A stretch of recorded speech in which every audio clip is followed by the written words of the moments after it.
Bismillahirrahmanirrahim. Assalamualaikum warahmatullahi wabarakatuh.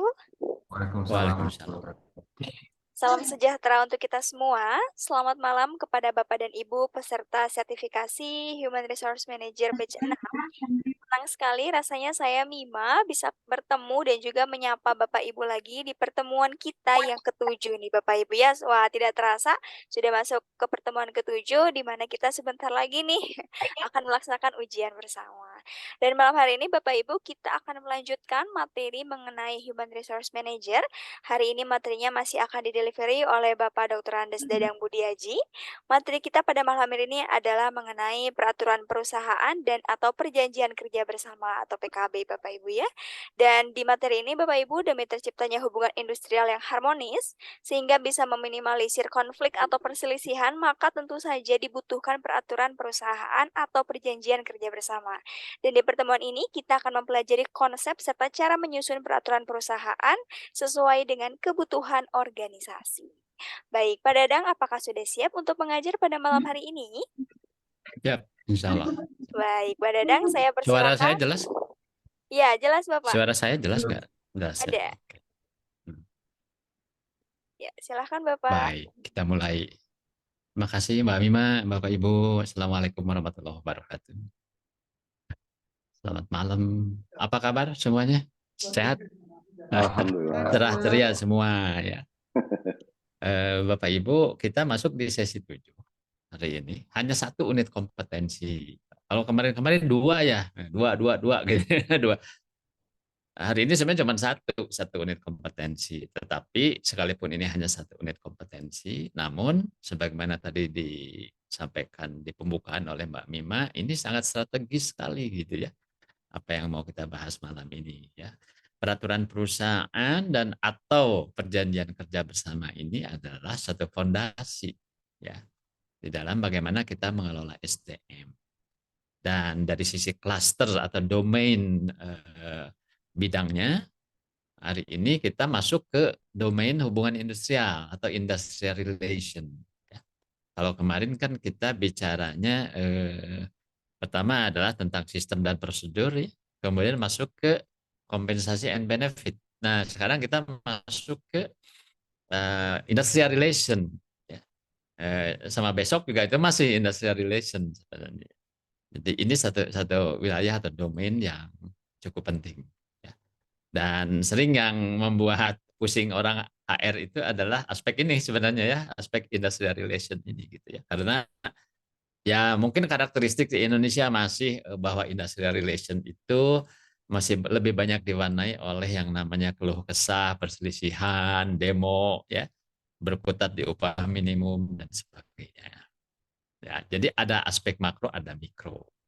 Sedikit saya review gambaran besar daripada hubungan industrial itu kaitan dengan materi hari ini tentang menyusun peraturan perusahaan dan perjanjian kerja bersama, bahwa PP atau PKB ini ya, sebenarnya isinya sama. Isinya sama. Yang membedakan itu sebenarnya cara membuatnya. Ya. Cara membuatnya kalau PP itu katakanlah sifatnya lebih sepihak begitu. Ya. Sedangkan PKB itu karena harus merupakan satu perundingan, ya. Jadi dua pihak. Ya. Jadi konten sih sama saja. Hanya cara bikinnya. Makanya jangan heran kalau membuat PKB itu bisa lebih lama karena harus berunding. Ya. Sedangkan kalau PP itu bisa cepat gitu ya. Jadi tinggal dibikin saja atau mau copy paste juga bisa. Ya tinggal harus ada konsultasi dan sosialisasi. Nah, selain PP dan PKB sebagai salah satu sarana di dalam hubungan industrial, sebenarnya ada sarana lain yang juga disebutkan dalam undang-undang, ya, Undang-Undang Cipta Kerja maupun Undang-Undang 13. Sarana lain dari hubungan industrial itu selain PP dan PKB itu ada yang namanya PK. Ya, tapi pengertian PK ini bukan peninjauan kembali, tetapi perjanjian kerja. Ya. Perjanjian kerja kan ada dua kategorinya. Ada yang namanya perjanjian kerja waktu tidak tertentu, ya, yaitu untuk karyawan tetap, dan ada PKWT, perjanjian kerja waktu tertentu untuk karyawan kontrak. Ya. Selain itu ada sarana lain ya di dalam hubungan industrial, yaitu serikat pekerja. Nah, serikat pekerja itu juga salah satu sarana di dalam hubungan industrial. Setelah itu ada sarana yang namanya lembaga kerjasama bipartit. Kalau bahasanya ILO, lembaga kerjasama bipartit itu disebutnya EMC, Employee Management Cooperation, itu bahasanya ILO ya, Badan Badan Khusus PBB di bidang perburuhan. Di Indonesia dari dulu jargonnya adalah atau terminologi yang dipakai adalah lembaga kerjasama bipartit. Ya. Nah, yang saya sebut tadi itu adalah lebih ke sarana yang ada di internal, ada di internal. Selain itu ada juga sarana yang disebut penyelesaian perselisihan hubungan industrial. Nah, kalau yang ini ada internal, ada eksternalnya. Kalau yang internal itu adalah penyelesaian bipartit melalui perundingan, misalnya satu objek yang diperselisihkan misalnya ya, antara pengusaha dan pekerja. Maka sebelum melibatkan pihak luar seperti mediator atau pengadilan hubungan industrial, di awal itu memang harus diselesaikan dulu secara bipartit.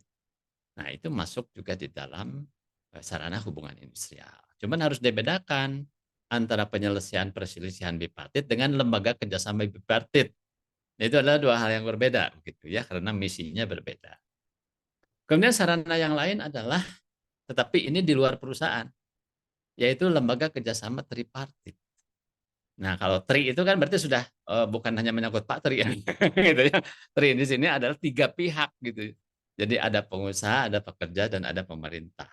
Gitu. Itu ada yang paling rendah itu di tingkat kota kabupaten, jadi ada lembaga kerjasama atau LKS tripartit tingkat kabupaten kota, kemudian ada tingkat provinsi dan ada tingkat nasional.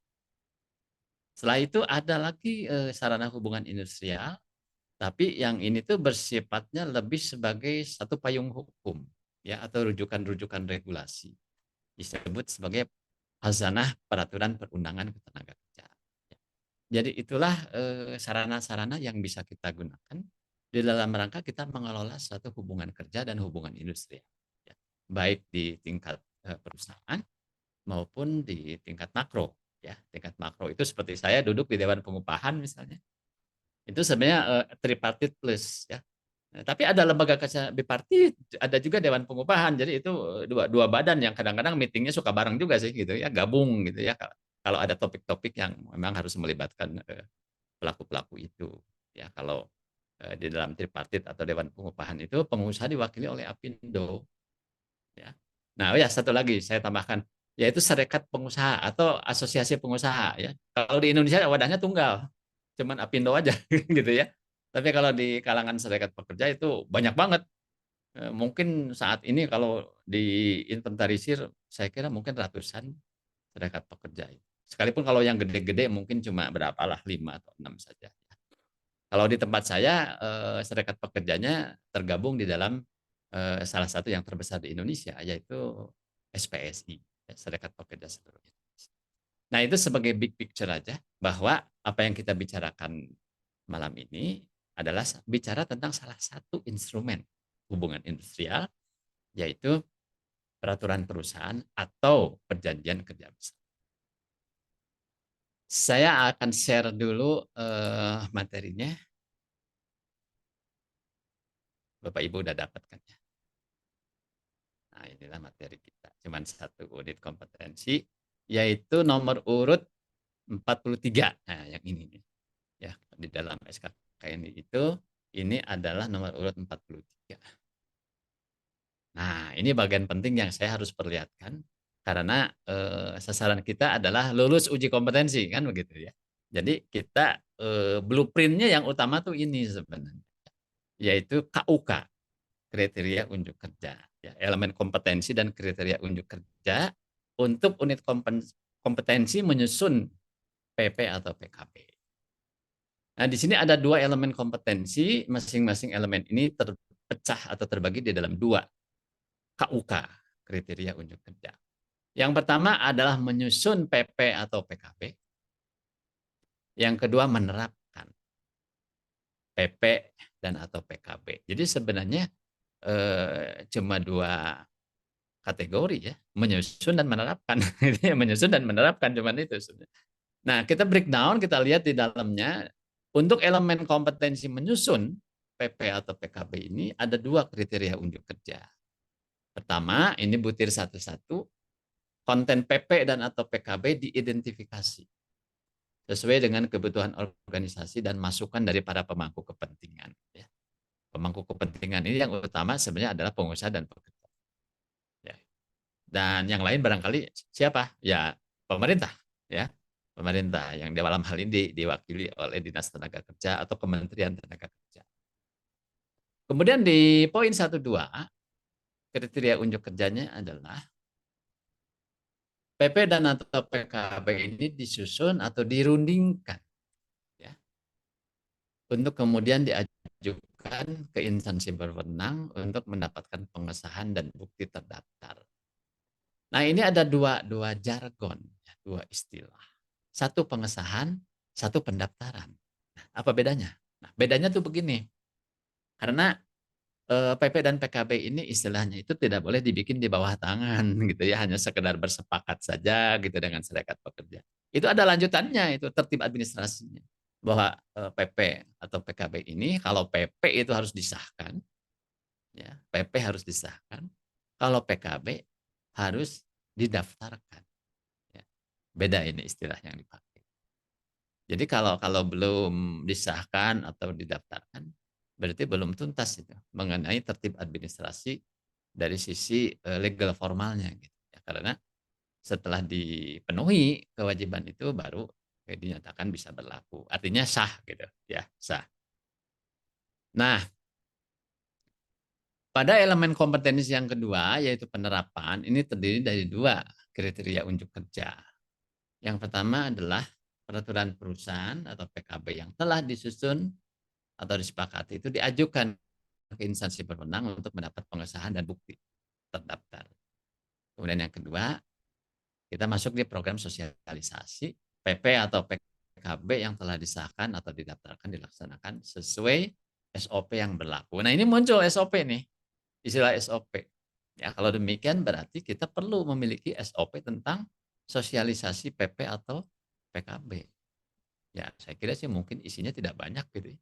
Hanya sekedar menjelaskan bahwa sosialisasi itu bagaimana dilakukannya, harus mengundang siapa, gitu kan. Nah, syaratnya apa? Boleh disosialisasikan? Ya tentu salah satu syaratnya adalah yang penting bahwa PP atau PKB ini sudah memenuhi syarat legalitas bahwa PP-nya sudah disahkan atau PKB-nya sudah didaftar. Jadi sebenarnya nanti itu yang ada di kepala asesor itu ini sebenarnya, ya. Jadi nggak usah kemana-mana gitu ya. Dan lagi pula kalau untuk topik hubungan industrial itu nggak terlalu banyak teori sebenarnya. Yang ada adalah rujukan aturannya.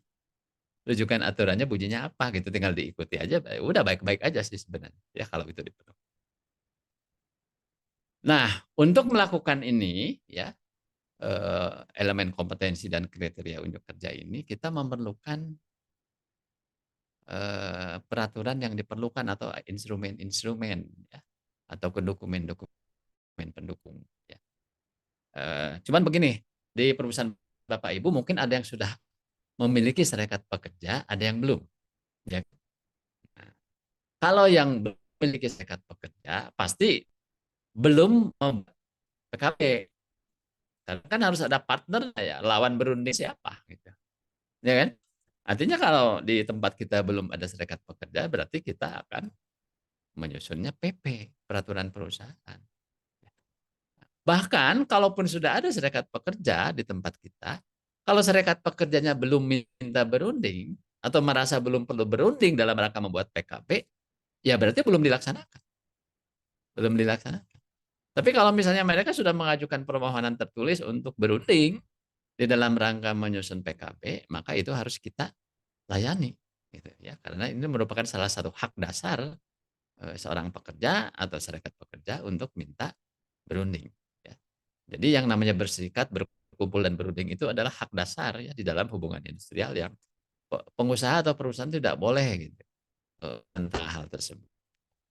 Nah, ini kalau kita menggunakan PKB, artinya di kita itu sudah ada serikat pekerja, maka serikat pekerja itu pun harus memenuhi syarat, yaitu daftar verifikasi keanggotaan.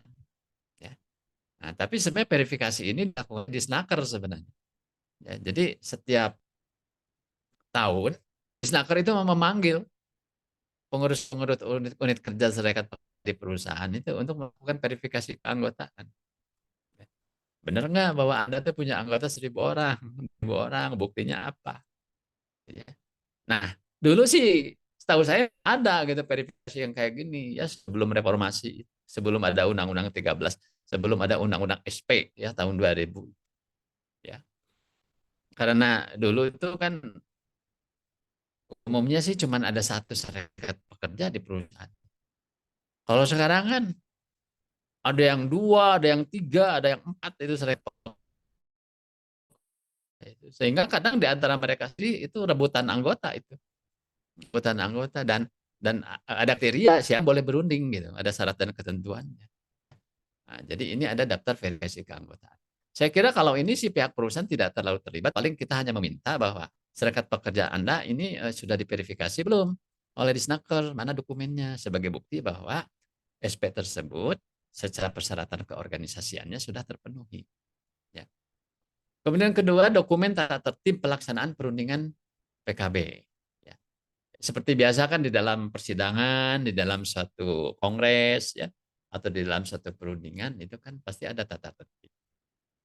Jadi bagaimana orang boleh mengajukan pendapat, menyanggah dan sebagainya kan harus ada aturan main ya di dalam suatu persidangan. Ya. Dan ini ya tinggal dibikin aja pada umumnya gimana sih. Biasanya kita yang suka berorganisasi itu kan kalau ada yang namanya musda atau musab dan sebagainya pasti kan ada tata tertib perundingan atau sidang. Kemudian, nah ini perlengkapannya, referensi model PP atau PKB dari organisasi lain atau menggunakan dokumen sebelumnya. Jadi kalau di tempat kita sudah ada, itu boleh dipakai sebagai referensi. Ya. Paling juga mungkin ya ada perubahan-perubahan yang perlu lah. Atau ada satu keinginan yang baru dari serikat pekerja, misalnya soal angka-angka disesuaikan dan sebagainya, soal tarif upah dan sebagainya. Ya. Bisa kita benchmark ke perusahaan lain. Gitu ya.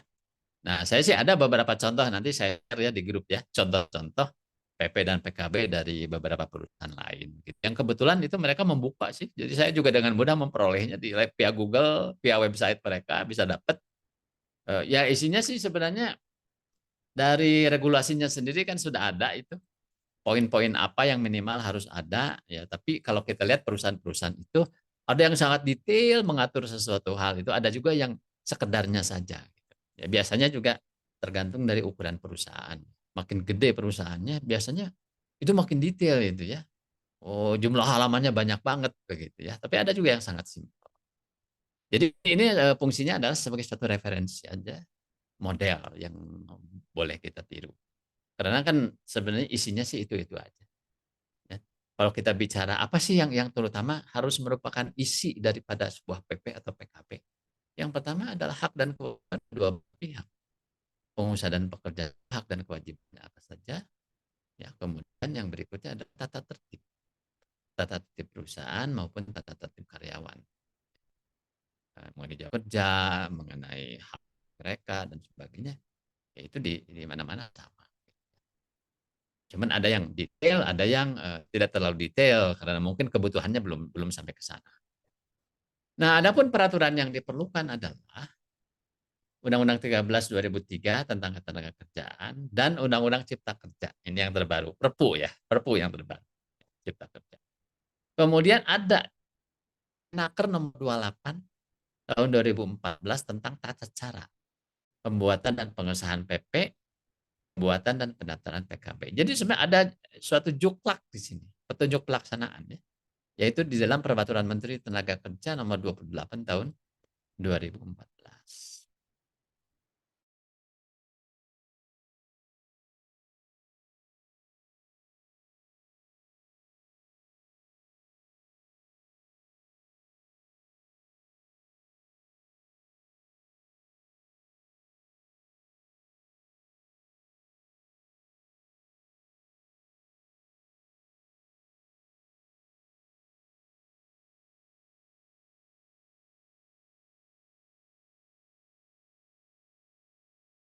sebenarnya kalau misalnya syukur-syukur kalau misalnya serikat pekerja juga paham tentang bisnis. Ya, sebenarnya gini, kalau kita berunding dengan orang yang frame of reference sama dengan kita, biasanya lebih mudah gitu ya berunding.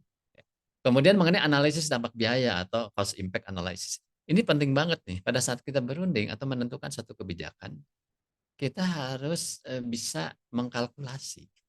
Kayak sekarang nih, kenaikan upah minimum sekian persen atau sekian ratus ribu rupiah, itu dampaknya bagaimana terhadap perusahaan, khususnya kepada dampak pembiayaan, cash flow kita keganggu atau tidak. Nah, hal yang kayak gini harus dikuasai ya, atau diketahui oleh orang yang terlibat di dalam penyusunan PP dan PKP ini. Kemudian yang berikutnya adalah ketentuan normatif, ya, yang kalau eh, frameworknya Pak Ustadz itu apa ini? Fardu ain, ya, yang fardu ain itu ya. Jadi kan peraturan ketenagakerjaan itu ada yang wajib, ada yang sunnah begitu ya. Nah, kalau yang normatif itu adalah yang sifatnya wajib. Artinya nggak bisa ditawar-tawar. Kalau kalau kita tidak mengikuti, kita bisa kena nota pemeriksaan, gitu ya, peringatan, bahkan mungkin ada yang juga bisa dijadikan satu tindak pidana. Kemudian keterampilannya, keterampilan yang diperlukan adalah menyusun PP atau PKB secara sistematis. Ya. Kemudian kemampuan komunikasi. Setidaknya kalaupun tidak berunding kan sosialisasi. Ya. Komunikasi, negosiasi, dan melakukan sosialisasi. Kemudian sikap. Sikap yang diperlukan adalah berpikir komprehensif. Ya. Dan kita selalu berharap ya kalau seperti saya gitu ya, cukup sering untuk berkonsultasi atau berunding dengan serikat pekerja. Saya selalu berharap bahwa mereka berpikir komprehensif. Jangan cuma mikirin sisi pekerjaannya saja gitu, tapi juga harus memikirkan dari sisi perusahaan. Dampak ya dari sesuatu yang mereka tuntut itu ke perusahaan bagaimana. Kemudian kita harus teliti, harus analitis dan komunikatif. Nah, inilah kompetensi atau kemampuan-kemampuan yang dibutuhkan dalam rangka kita mau menyusun PP atau PKP. Aspek kritis. Nah, aspek kritis ini saya ambil dari SKKNI ya, sebenarnya ada di situ di bagian berikutnya di dalam unit kompetensi ini. Aspek kritis yang diuraikan dalam SKKNI adalah pengetahuan dan pemahaman secara lengkap tentang proses penyusunan PP atau PKB secara sistematis, termasuk namun tidak terbatas pada pemahaman isi yang mengatur hak dan kewajiban para pihak, baik secara normatif maupun yang lebih baik dari ketentuan normatif, dan atau kebutuhan yang sangat diperlukan dalam hubungan kerja, tetapi belum diatur dalam ketentuan normatif. Nah, inilah istilahnya adalah syarat kerja. Jadi kalau Bapak Ibu pernah mendengar istilah syarat kerja, jadi kalau dari perspektif hubungan industrial, karena memang ada di dalam regulasinya, yang dimaksud syarat kerja itu adalah bukan kalau kita pasang lowongan disebutkan syarat pelamar apa. Bukan itu ya. Yang dimaksud syarat kerja adalah hak-hak karyawan yang belum diatur dalam peraturan perundangan. Itu yang disebut syarat kerja. Kemudian berikutnya adalah kelengkapan dokumen proses perundingan, pengesahan dan pendaftaran, serta informasi lainnya yang menyangkut pertimbangan kemampuan finansial, daya saing organisasi, dan kepatuhan terhadap ketentuan normatif. Ini aspek kritisnya ya. Jadi ini bagian penting yang harus dicermati, harus diperhatikan di dalam proses kita menyusun suatu PP atau PKB. Nah, ini gambar besarnya saya mencoba membuat penampilan secara sekuen ya. Ini sama dengan yang tadi sebenarnya mengenai kriteria unjuk kerja. Jadi yang pertama konten atau isi PPPKB itu diidentifikasi sesuai kebutuhan dan masukan dari para stakeholders. Berikutnya PP atau PKB itu disusun atau dirundingkan. Kemudian diajukan ke instansi yang berwenang, dalam hal ini Dinas Tenaga Kerja, untuk mendapat pengesahan dan bukti ya, pendaftarannya. Berikutnya ini yang ketiga, PP atau PKB yang telah disusun atau disepakati diajukan ke instansi yang berwenang untuk mendapat pengesahan dan bukti terdaftar. Terakhir ini ya, sesudah ini dipenuhi semua, sudah sepakat, sudah disahkan atau sudah didaftarkan, maka kita melakukan program sosialisasi PP atau PKB yang telah disahkan atau didaftarkan tadi sesuai SOP. Jadi perlu juga dibuat sekalipun singkat SOP tentang sosialisasi PP atau PKB. Nah, tentang bicara konten atau isi, minimal sebuah PP itu atau PKB harus memuat apa sih? Nah, yang pertama adalah hak dan kewajiban pengusaha. Yang kedua, hak dan kewajiban pekerja atau buruh. Berikutnya syarat kerja. Syarat kerja itu yang tadi saya sampaikan adalah hak pekerja atau kewajiban pengusaha yang belum diatur oleh peraturan perundangan. Dan sifatnya tidak wajib sebenarnya. Tidak wajib. Tapi perlu ada. Kalau nggak diatur juga kita repot. Saya ambil contoh ya. Misalnya apa sih? Nanti di belakang ada. gitu ya. Apa saja sih yang termasuk normatif, apa yang termasuk syarat kerja. Kemudian tata tertib perusahaan. Ya, ini agak teknis. Tata tertib. Termasuk misalnya jam kerja, parkir, toilet. Ya, kalau gedung bertingkat mungkin lift yang mana yang boleh dipakai. Gitu kan tata tertib perusahaan. Kemudian jangka waktu. Ya kalau jangka waktu sih standarnya 2 tahun. Dan boleh extension 1 tahun. Setelah itu harus diperbaharui. Kemudian yang berikutnya yang merupakan isi dari PP atau PKB ini hal-hal yang merupakan pengaturan lebih lanjut dari peraturan perundangan. Nah, Bapak Ibu mungkin sering membaca ya di dalam undang-undang, khususnya yang menyangkut ketenaga kerjaan, ada klausul yang bunyinya begini, pelaksanaan di tingkat perusahaan diatur di dalam, nah gitu ya, peraturan perusahaan, perjanjian kerja bersama, atau di dalam suatu perjanjian kerja. Nah, kalau ada kata-kata seperti itu, berarti pengaturan teknisnya itu kita yang bikin sendiri di tingkat perusahaan. Karena undang-undang tidak mengaturnya. Ya, karena kan tidak mungkin ya sebuah undang-undang ngatur sampai ke bubuk-bubuknya kan nggak mungkin. Ya, lagi pula kan perusahaan-perusahaan itu kan beda gitu ya. Ada yang besar, ada yang kecil, yang kemampuannya kuat, ada yang kemampuannya biasa-biasa. Dan industrinya berbeda-beda ya, jadi kebutuhannya pun sangat spesifik. Jadi ini yang dimaksud bahwa hal-hal yang merupakan pengaturan lebih lanjut dari peraturan perundangan itu diatur oleh kita sendiri. Karena amanat dari undang-undangnya sendiri begitu. Gitu. Nah, ini adalah contoh isi dari sebuah peraturan perusahaan atau PKB ya. Jadi ya tipikal kayak gini lah. Kalau ini mungkin levelnya level menengah gitu, yang tidak terlalu singkat tapi tidak terlalu rumit, tidak terlalu detail, tapi cukupan aja lah medio ya mediocre saja gitu levelnya. Nah ini coba saya sebutkan ya apa aja nih yang harus ada di dalam sebuah peraturan perusahaan atau perjanjian kerja bersama. Pertama mukadimah ya standar lah mukadimah atau pembukaan. Kemudian keputusan direksi tentang peraturan perusahaan. Ini kalau sebuah PP. Sebuah PP biasanya merupakan satu SK. Ya. Surat keputusan direksi. Ya, bisa disebut presiden direktur ataupun direktur utama. Bab 1 ketentuan umum. Nah, di sini disebutkan istilah-istilah itu definisinya apa. Ya, kemudian maksud dan tujuan daripada PP ini apa. Bab 2 hubungan kerja. Ya, di sini diatur ada pasal-pasal yang mengatur tentang penerimaan karyawan, tentang masa percobaan, tentang pengangkatan, penempatan, dan pemindahan karyawan, tentang karyawan tidak tetap, ya misalnya yang kontrak atau PKWT itu bagaimana, ya. Kemudian mengenai evaluasi dan penilaian kinerja, kemudian mengenai promosi dan demosi, ya itu masuk di bab 2 tentang hubungan kerja. Berikutnya bab 3 tentang waktu kerja, ini mengatur tentang hari kerja dan jam kerja. Misalnya hari kerja Senin sampai Jumat, jam 8 sampai jam 5 atau jam 9 sampai jam 6 sore gitu misalnya. Atau ada yang shifting kalau di pabrik. Jadi kalau di saya beraneka ragam itu jam kerjanya itu. Ada yang masuk jam 6, jam 7, setengah 8, jam 8, 8.30 gitu ya. Tergantung departemen dan levelnya. Ada yang day shift, ada yang shift, ya itu jadi kategorinya cukup bervariasi. Kemudian mengenai bab 4 ini bicara atau mengatur tentang hari libur, cuti, dan izin meninggalkan pekerjaan. Misalnya tentang hari libur, tentang cuti tahunan, istirahat haid dan istirahat melahirkan atau keguguran, ini hanya untuk pekerja wanita ya. Mohon maaf pekerja pria nggak dapat fasilitas ini. Ya. Istirahat sakit, ya. Izin meninggalkan pekerjaan dengan upah penuh, ya, ini yang disebut paid leave, ya. Nggak kerja tapi dibayar gitu ya. Jadi ini pengecualian dari no work no pay itu kan ada yang disebut paid leave, ya. Kemudian izin meninggalkan pekerjaan pada waktu jam kerja itu bagaimana ketentuannya, prosedurnya. Kemudian meninggalkan pekerjaan tanpa izin atau mangkir atau alpa itu bagaimana.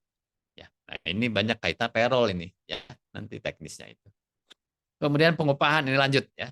Sistem pengupahannya bagaimana, struktur dan skala upah ini masukin di sini. Tapi sebenarnya tidak harus di sini. Ya, mau dikeluarkan tersendiri dalam sebuah SK yang terpisah dari sini itu boleh boleh saja. Ya. Cuma memang ada syarat pada saat kita mengajukan pengesahan PP atau pendaftaran PKB, struktur skala upahnya harus diperlihat. Memang dipersyaratkannya begitu. Ya. Kemudian mengenai lembur, ya, upah lembur, jam lembur, ya, dan sebagainya, kaitan dengan lembur, kemudian upah selama sakit, bagaimana? Ya. Tunjangan uang makan, tunjangan uang transport, tunjangan hari raya keagamaan, bantuan bagi karyawan yang ditahan oleh pihak yang berwajib, bagaimana? Berikutnya pengobatan, ya, secara umum bagaimana? Rawat jalan, rawat inap, melahirkan, dan seterusnya. Kemudian fasilitas kerja, ya, menyangkut peralatan kerja, pakaian kerja, perjalanan dinas dalam negeri dan luar negeri, ini diatur di sini. Kemudian bab 8 tentang jam sostek atau BPJS. Bapak Ibu break dulu sebentar ya di tempat saya adzan dulu. Ya, Pak.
Baik, Bapak Ibu kita lanjutkan. Tadi kita sudah sampai di slide tentang contoh, ya, daftar isi atau konten dari sebuah PP. Ya. Tadi saya sudah sampai di bab 8. Nah, di bab 8 ini mengatur tentang jaminan sosial dan kesejahteraan karyawan. Jadi mengenai BP Jam Sostek, kemudian BPJS Kesehatan, kemudian fasilitas ibadah, mungkin ada musola, ada masjid, kemudian penghargaan akhir tahun, misalnya, bantuan kematian, kemudian bantuan kematian bagi keluarga karyawan. Ya.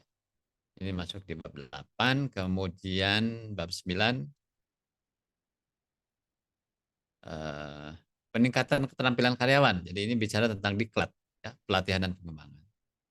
Bab 10 tentang program keluarga berencana. Nah, diatur juga nih program KB ya di sini ya. Kemudian koperasi karyawan ya, diatur juga di sini. Kemudian bab 12 tata tertib kerja ya, pertama bicara mengatur tentang pencatatan kehadiran kerja Ya, apakah dengan scan jari, scan barcode, ya.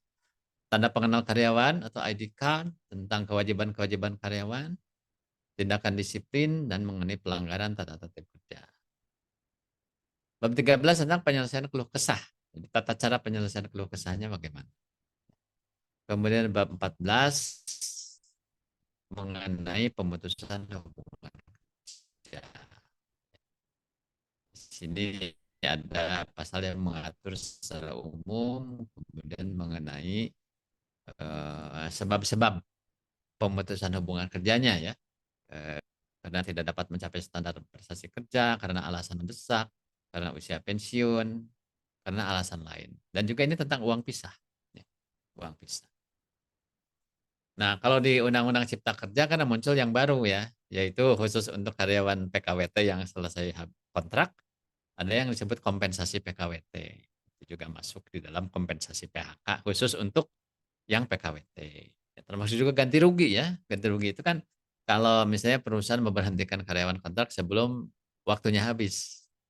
Atau ada karyawan kontrak mengundurkan diri gitu.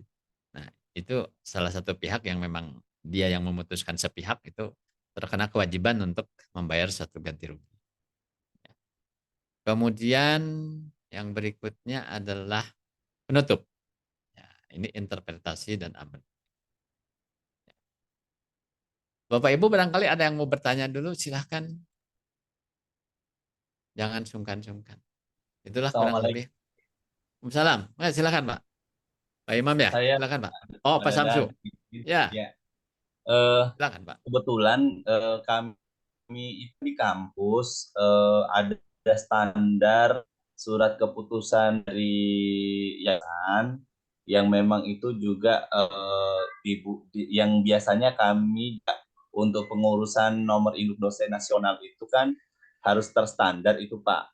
Nah, apakah surat kontrak ini kami buat terpisah khusus untuk tugas ini atau memang kita menggunakan SK yayasan yang sudah dibuat berdasarkan peraturan Kementerian Pendidikan dan Kebudayaan. Mohon pencerahannya Pak Dadan. Terima kasih. Ya. Kalau itu isinya adalah merupakan hal-hal yang sama dengan konten dari PP dan PKB, sebenarnya itu masuknya ke ranah ketenaga kerjaan, ya. Jadi regulasi ketenaga kerjaan yang lebih mengatur sebenarnya, ya. Tinggal sekarang mungkin sinkronisasi aja sih sebenarnya. Jadi kadang memang Berarti ada objek misalnya beberapa yang overlap gitu. Gimana ya, Pak? misalnya ada beberapa chapter mungkin bab yang Hmm. tidak ada di dalam bab penjelasan Pak Dadang. Berarti saya harus buat tambah gitu maksud saya untuk Ya, menyesuaikan gitu. betul, betul. Kalau Baik. jargon yang dipakai di ketenaga kerjaan kan memang jargonnya cuma PP sama PKB, gitu kan? Ya, Itu kan opsional mau pakai PP atau PKB. siap. Ya, pakai PKB itu kalau ada serikat pekerja. Setahu saya kalau di kampus kan nggak ada serikat pekerja Nggak ada atau Pak, serikat dosen nggak ada. nggak ada kan gitu ya. Jadi memang karakteristik perguruan tinggi itu berbeda ya dengan saya karena kalau saya Betul. mah orang pabrik, orang industri. Jadi warna perburuannya sangat kental begitu, sangat kental. Benar. Tapi kalau di Bapak Ibu yang di bidang pendidikan itu apa regulasi dari Dikbud pun cukup mewarnai begitu ya, termasuk kebijakan-kebijakan internal dari pihak yayasan. Ya. Iya, Yang penting sih siap, jangan ada yang bertubrukan aja Pak, jangan ada siap, siap, crash siap, gitu ya, ada oh kok siap. ini enggak ini. Jadi, ya misalnya saya ambil contoh seperti upah minimum, upah minimum. Nah sekarang pertanyaannya, sebuah yayasan atau sebuah lembaga pendidikan tinggi terkena nggak dengan kewajiban upah minimum? Ini sering jadi bahan diskusi. Oh kami kan lembaga pendidikan, kan gitu Kalau argumentasinya. kalau di sendiri Pak Dadang, NTB itu minimum regionalnya itu 2 juta, 2 juta 100 kalau nggak salah. Nah, alhamdulillah sih di kami sudah memenuhi dan melebihi standar UMR. Memang isu yang sangat kalau di NTB sendiri itu banyak lembaga pendidikan yang memang tidak memenuhi persyaratan UMR sih sesungguhnya. Ditambah lagi, mohon maaf guru-guru, kalau kita bicara ke guru ya, guru kontrak ya, guru honor itu kan mohon maaf tidak sama sekali memenuhi UMR banget gitu. Iya, iya, Tapi iya. kalau kami di kampus sudah memenuhi, Mm, melebihi malah. mm. Ya kalau part timer sih sebenarnya sudah ada di Undang-Undang Cipta Kerja, Pak, yaitu yang disebut upah jam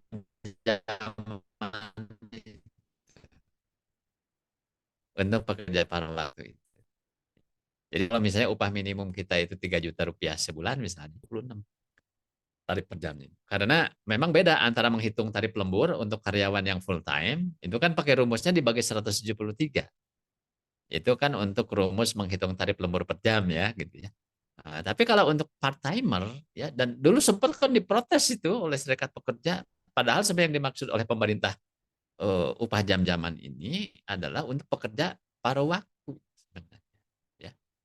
Dan rumus yang digunakan adalah upah sebulan itu minimal sebesar upah minimum dibagi 126 ya.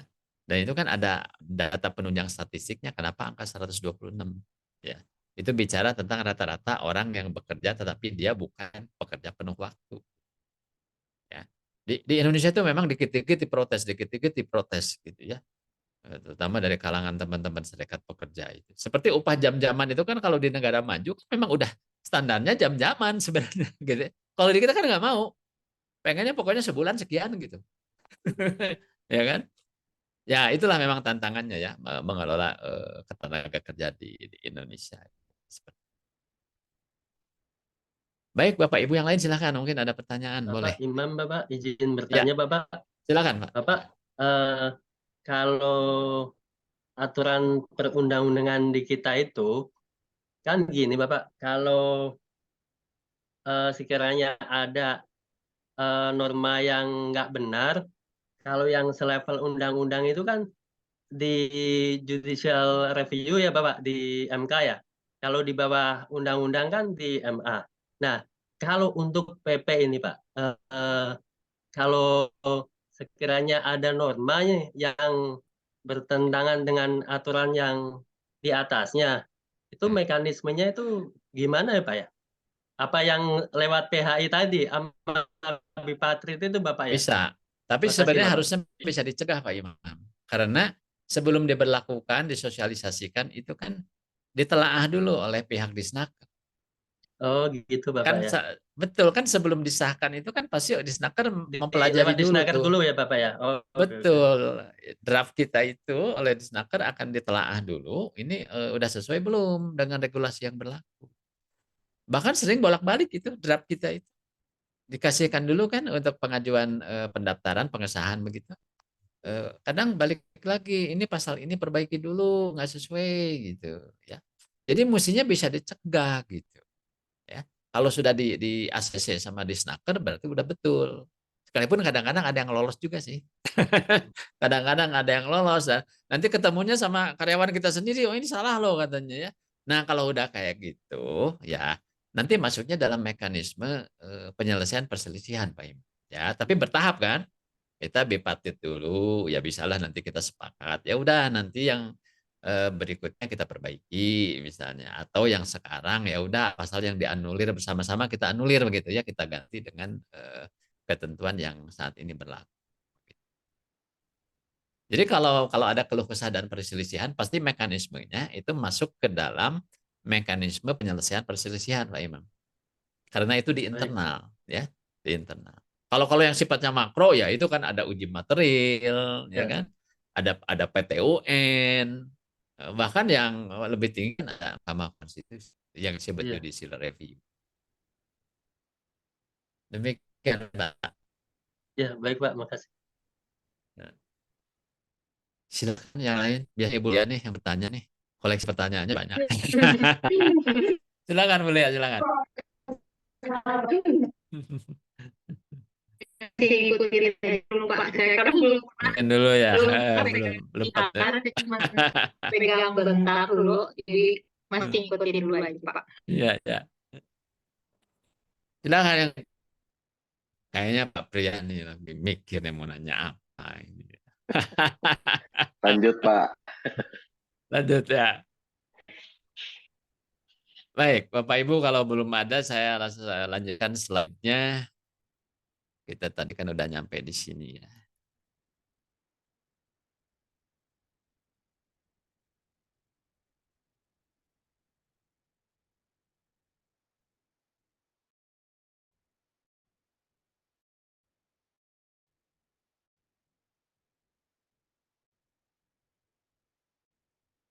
Nah, PKB sebenarnya sih sebagian besar kan isinya sama aja kan dengan PP. Hanya yang saya sampaikan ya sama, tapi cara bikinnya beda. Ya karena PKB ini harus lewat perundingan, melibatkan pihak kedua ya. Dalam hal ini serikat pekerja yang mewakili pekerja di perusahaan kita. Yang minimal dia harus punya anggota 50% plus 1 minimal. Kalau anggotanya tidak mencapai 50% plus 1 berarti dia belum punya kewenangan untuk berunding. Dia harus kolek dulu keanggotaannya. Ya, karena kan sebenarnya berserikat itu adalah hak setiap karyawan, termasuk hak untuk tidak berserikat. Kan ada juga karyawan yang malas, saya emang nggak mau ikutan, begitu. Ada juga. Ya, ada yang mau ikut, ada yang enggak. Jadi kalau karyawan kita 1.000 orang, belum semuanya jadi anggota serikat pekerja. Bisa saja cuma separohnya saja. Ya. Nah, jadi sama kalau kita lihat dokumen perjanjian kerja bersama itu sekurang-kurangnya memuat nama, tempat kedudukan, serta alamat serikat pekerja di mana ini. Ya, kedudukan. Kemudian nama, tempat kedudukan, serta alamat perusahaan. Karena merupakan satu perjanjian, jadi ada dua pihak di sini. Ya, harus disebutkan identitas dan kedudukan atau legal standing dari kedua pihak tersebut. Kemudian nomor serta tanggal pencatatan. Yang tadi itu verifikasi. Itu kan tidak boleh serikat pekerjanya serikat pekerja bodong atau abal-abal, itu nggak boleh. Harus legitimate ya, harus benar-benar dia ada nomor serta tanggal pencatatan serikat yang ada pada disnaker setempat kota kabupaten.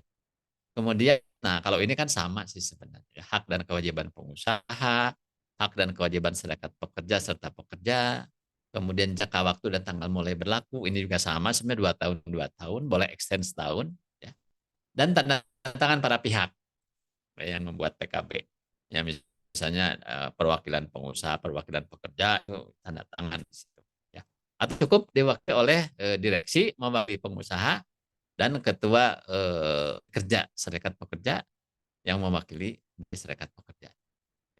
Jadi sebenarnya konten batang tubuhnya menurut saya sama, yang beda itu kan karena ini dibikinnya oleh dua pihak, maka redaksional yang membuktikan bahwa ini dibuat sebagai suatu hasil perundingan itu harus ada.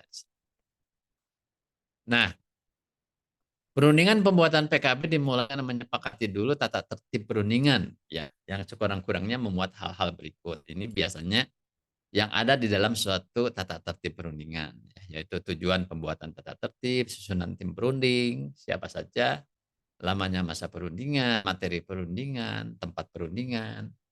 Sebab materi perundingan bisa saja kan nggak harus semua poin yang di pasal-pasal yang banyak, mungkin hanya beberapa saja yang ingin dirundingkan, yang lainnya nggak perlu dirunding karena sudah sifatnya adalah copy paste aja dari undang-undang. Kemudian tata cara perundingan, mungkin kadang-kadang harus ada break dulu untuk lakukan kamar terpisah misalnya ya, kalau berunding itu kadang-kadang mau mereka di internal mereka mau konsolidasi dulu, kita pun sama gitu ya, mau menyamakan persepsi dari pihak pengusaha, kadang-kadang itu juga merupakan bagian dari tata cara perundingan. Kemudian cara penyelesaian apabila terjadi kebuntuan ya, kebuntuan perundingan itu bagaimana ya, apakah langsung masuk ke mediasi atau bagaimana. Kemudian mengenai sahnya perundingan itu apa ya, ya misalnya tentang quorum barangkali ya, quorum kan bisa juga merupakan syarat sahnya perundingan ya, atau bahwa itu tidak bertentangan dengan peraturan lebih tinggi. Kemudian mengenai biaya perundingan, nah biaya perundingan biasanya perusahaan yang tanggung gitu ya. Hampir nggak pernah gitu serikat pekerja yang nanggung gitu ya. Udah pastilah perusahaan mesti siapin itu ya, akomodasinya atau paling tidak konsumsi lah, walaupun meetingnya di aula tempat di internal kita sendiri. Nah, kemudian ini yang tadi saya katakan bahwa ada yang sifatnya fardu ain atau wajib ya. Nah, ini ketentuan normatif atau wajib. Jadi kalau ini se-Indonesia sama ini ya, semua perusahaan sama karena ini yang disebut bottom line. Bottom line. Hukum wajib fardu ain. Jadi yang pertama adalah mengenai upah minimum. Yang kedua tentang upah lembur. Ketiga tentang BPJS Ketenagakerjaan dan BPJS Kesehatan. Ya. Kemudian mengenai cuti-cuti dan paid leave lainnya. Ya, paid leave itu adalah yang dia tidak bekerja karena sesuatu alasan tertentu dan upahnya tetap dibayar. Itu yang disebut paid leave. Ini lawan dari no work no pay. Ya, lawan daripada no work no pay adalah paid leave.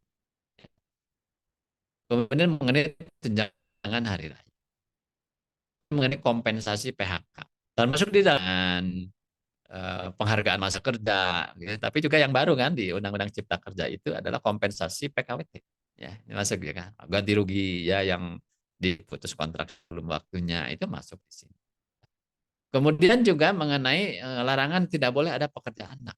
Yang dimaksud pekerja anak itu adalah karyawan atau orang yang bekerja di perusahaan tapi umurnya belum 18 tahun itu nggak boleh, ya.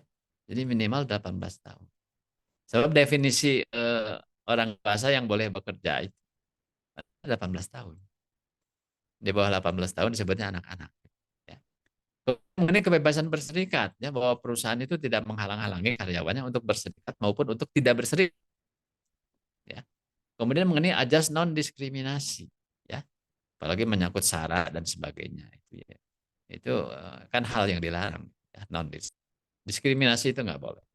Kemudian mengenai izin-izin ketenagakerjaan, yang paling standar kan adalah wajib lapor, ya, wajib lapor ketenagakerjaan. Kemudian hal-hal lain seperti ya izin-izin yang menyangkut keselamatan kerja misalnya, tentang izin genset, izin boiler misalnya. Yang biasa ditanyakan oleh pengawas itu, ya, pengawas ketenagakerjaan kalau berkunjung ke kita pasti nanya ini itu ini. Izin ini ada, izin ini ada, ya, itu yang harus dipatuhi. Sekalipun ini memang tidak dengan sisi karyawan, ya, tapi pasti ini dianggap bahwa perusahaan itu memang harus, ya, memenuhi kewajiban tentang tertib izin-izin ketenagakerjaan. Nah, sedangkan yang termasuk di dalam syarat kerja yang tadi saya katakan adalah hak karyawan atau kewajiban perusahaan yang belum diatur dalam peraturan perundangan dan sifatnya tidak wajib, ya. Makanya istilahnya itu adalah syarat kerja. Apa misalnya? Pakaian seragam, makan siang, jemputan, ya, insentif dan bonus, kendaraan inventari, mes atau rumah dinas, tunjangan-tunjangan, penghargaan kesetiaan kerja, ya. Di tempat saya tuh karyawan tetap yang udah 10 tahun, 20 tahun, 30 tahun tuh dapat penghargaan kesetiaan kerja. Bentuknya adalah piagam dan juga emas, ya, dalam bentuk pin, ya. Kalau yang 30 tahun malah dikasih gelang gitu. Ya, itu nggak wajib, nggak wajib, nggak dikasihin juga nggak apa-apa sih. Ya cuma kebetulan di tempat saya sejak tahun 99 memang dari perusahaan ada kebijakan mengenai penghargaan. Kemudian mengenai uang duka cita dan uang sukacita. Ya, uang sukacita itu misalnya kalau dia menikah, misalnya ada perusahaan-perusahaan yang ada hadiah menikah, gitu ya. Atau kalau dia kemudian punya anak, ya, itu ada hadiah lah sekedarnya sebagai perusahaan turut bergembira. Nah, kalau ini sih nggak diberikan juga nggak akan menjadi satu pelanggaran. Tetapi sebagian besar ini memang perlu ada karena merupakan satu nilai tambah yang diterima oleh karyawan dari perusahaan. Dan saya kira ini merupakan satu fasilitas juga yang bisa membuat karyawan mau bertahan di sebuah perusahaan itu karena fasilitas-fasilitasnya ini tersedia. Nah, tadi disebut bahwa ada satu kemampuan yang dibutuhkan yang disebut analisis dampak biaya. Ya. Jadi di sini sebenarnya menjawab pertanyaan seberapa banyak beban yang harus ditanggung perusahaan dan manfaatnya seimbang atau tidak. Nah, ini model. Jadi ada 4 klaster di sini. Dikaitkan dengan biaya dan dampak. Jadi ini kalau yang di sudut ini adalah low gitu ya. Low, sebelah kanan high, kemudian yang atas itu high. Jadi ada low cost dan low impact, ini yang pertama nih, ya. Kuadran yang ini, ya. Yang mendekati titik nol di sini. Biayanya rendah, dampaknya juga rendah. Ya ini sangat logis sih, wajar aja sih, gitu ya. Karena biayanya rendah, dampaknya pun atau manfaatnya rendah juga. Ya, yang harus dicegah itu kan yang ini, high cost but low impact. Perusahaan dibebani biaya yang berat, yang besar, tapi manfaatnya gitu bagi organisasi, bagi perusahaan, bahkan bagi karyawan sendiri nggak sebanding begitu ya, not worth it. Nah, yang ideal barangkali ini ya, yang ini low cost but high impact ya, murah meriah tapi wah gitu ya, dampaknya besar banget, cost but high impact ya.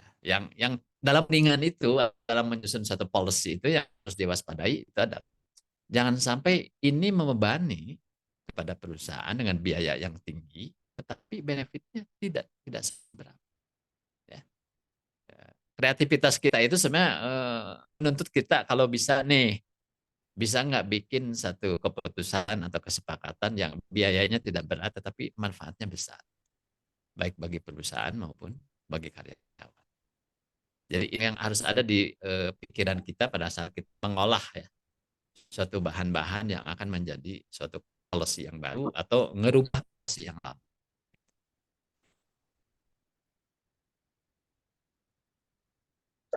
Nah, ini adalah form ya.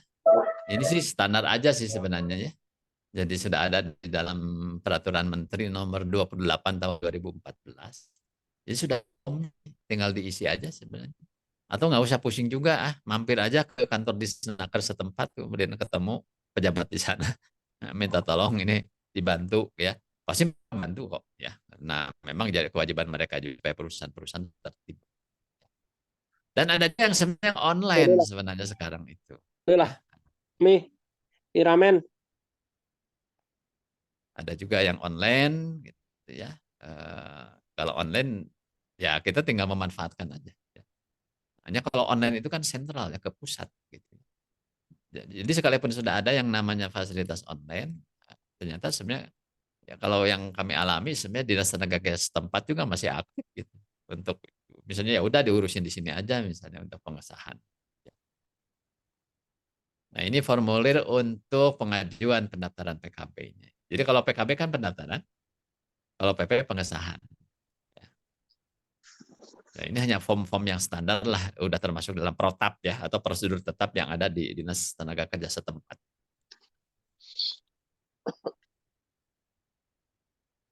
Nah, sekarang kita bicara tentang contoh portofolio yang perlu disiapkan oleh Bapak Ibu ya untuk bisa memenuhi kriteria unjuk kerja ya pada saat asesor ingin melihat sejauh mana bahwa kompetensi yang dituntut sudah terpenuhi. Jadi tolong Bapak Ibu siapkan naskah PP atau PKB. Syukur-syukur kalau udah ada dan Bapak Ibu terlibat ya di dalam penyusunan maupun perundingan, itu udah selesai sih sebenarnya. Kemudian berita acara perundingan ya. Bahwa pada hari ini sudah dilakukan perundingan dan kemudian sepakat ya itu saya kira standar lah redaksionalnya seperti itu. Kemudian undangan melakukan perundingan ya. Ya ini hanya sebuah surat undangan sih sebenarnya. Kadang-kadang sekarang pakai WA. Saya juga meeting bipartit itu nggak pakai surat sekarang. Karena punya grup sendiri itu, grup bipartit ya. Dari sejak zaman pandemi ini, gara-gara pandemi ini jadi seneng meeting gitu itu. Sebulan sekali, 2 bulan sekali, ada grup sendiri ya, gitu ya. Jadi cepat sekali gitu ya komunikasinya. Kemudian catatan meeting perundingan, catat risalah.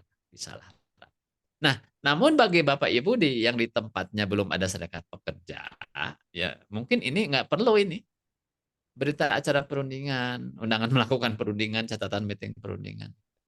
Paling-paling diganti dengan berita acara konsultasi dan sosialisasi. Karena gini, sekalipun PP itu dibuat sepihak ya, oleh pihak perusahaan dalam bentuk SK direksi, tapi mensyaratkan satu hal, yaitu sebelum itu diberlakukan atau diajukan kepada Disnaker untuk disahkan, itu dipersyaratkan harus ada konsultasi lebih dulu. Tapi baru konsultasi dengan perwakilan karyawan. Ya. Jadi kita tinggal tentukan aja tiap departemen mungkin berapa orang, ya. diminta datang untuk menghadiri konsultasi PP, gitu, konsultasi PP. Itu menggantikan perundingan ini, ya, yang harus dipenuhi kalau itu bentuknya PP, bukan PKB. Ya. Nah, kalau sosialisasi sama sih, ya, berita acara atau bukti sudah dilakukan sosialisasi itu tinggal dibikin aja. Baik sosialisasi PP dan PKB sama-sama. Nah, ini rujukan regulasinya Bapak Ibu yang kita bisa gunakan. Kemenaker RI ini tentang SKKN yang kita pakai gitu ya. Ini Undang-Undang 13 atau Cipta Tunjuk pelaksanaannya tentang pembuatan PKB. Oh, kalau ini adalah tentang PKWT. Nah, ini enggak terlalu ini ya, tapi isi-isinya banyak yang sama. Tapi sekarang ini digantikan oleh Cipta Kerja. Nah, ini paling Permenaker 28 2014. Nah, kemudian saya juga menggunakan ini, ada buku yang cukup bagus ya. Tapi buku lama ini sebenarnya ya, lama, dari Pak Soeharto tentang hubungan industrial Indonesia dalam praktek. Demikian Bapak Ibu materi untuk unit kompetensi tentang penyusunan PP atau PKB ya. Kita masih ada waktu, sebenarnya masih cukup banyak waktunya. Bapak Ibu silakan. Kalau ada yang mau ditanyakan atau mau mengkonsultasikan misalnya beberapa portofolio sebelum ini. Silakan. Pak, saya mau nanya. Silakan, Pak Lolan. Kalau misalnya emang sebelumnya belum ada PP tapi diganti sama Code of Conduct itu sempat untuk sertifikasi B Corp kalau nggak salah, bisa nggak sih Pak? Code of Conduct itu isinya kan hanya lebih merupakan apa ya? Hanya poin-poin tentang prinsip yang dianut. Kalau Code of Conduct. Code of Conduct tidak bisa menggantikan PP atau PKB. Itu lebih mirip-mirip ini sih, kalau Code of Conduct itu mirip quality policy begitu. Ya betul, lebih ke sananya. Mirip-mirip kebijakan mutu begitu ya, atau mirip-mirip company value. Oh. Dan itu kan paling hanya berapa kalimat begitu Code of Conduct biasanya. Berarti PP ya. Atau Code of Conduct itu kalau kami nih di perusahaan aparel itu sering diminta memenuhi Code of Conduct-nya yang disusun oleh buyer, ya, oleh customer kami gitu. Dan itu diaudit Code of Conduct. Ada overlap sih sebenarnya. Code of Conduct kalau di bidang ketenagakerjaan itu adalah yang kaitan dengan social accountability, ya. SA social accountability yang oleh buyer itu diaudit. Jadi kalau kita banyak melanggar mungkin ordernya di stop gitu. Sebagai syarat ya, sebagai syarat order boleh turun kalau perusahaan Anda mengikuti Code of Conduct yang mereka susun. Tetapi Code of Conduct ini tidak bisa menggantikan atau tidak bisa berfungsi sebagai substitusi terhadap PP atau PKB. Kalaupun ada, peranannya adalah sebagai komplementer, pelengkap. Walaupun merujuk tetap ke undang-undang juga Pak ya, ada yang beberapa yang betul. Malah ada yang plus malah. Mereka bisa ngerujuk kepada konvensi-konvensi ILO internasional gitu. Jadi boleh dibilang sih Code of Conduct kalau yang saya alami ya di perusahaan kami, karena kami pernah mengerjakan beberapa merek terkenal yang mereka harus mematuhi standar global ya. Jadi itu peraturan ketenagakerjaan Indonesia plus gitu ya. plus. Jadi harus mengadopsi juga misalnya di standar di negara maju gitu ya. Di Amerika kayak gimana, karena bayar kami dari Amerika misalnya atau yang dari Eropa, kami harus mengikuti gitu. Minimalnya harus patuh terhadap regulasi Indonesia minimal. Iya. Saya sempat itu juga sih Pak, ya tadi bikin buat B Corp ya, B Lab kayak gitu sih Code of Conduct-nya. Tapi nanti coba dibuat tentang PP-nya Pak. Makasih. Iya. Silakan Bapak Ibu, mungkin ada yang lain. Termasuk kalau kemarin-kemarin ada kesulitan soal portofolio, saya kasih itu boleh kalau mau diobrolin, boleh, masih ada waktu nih. Iya Bapak, izin bertanya soal yang kemarin yang tentang ini ya, menyusun grading Bapak ya. Iya.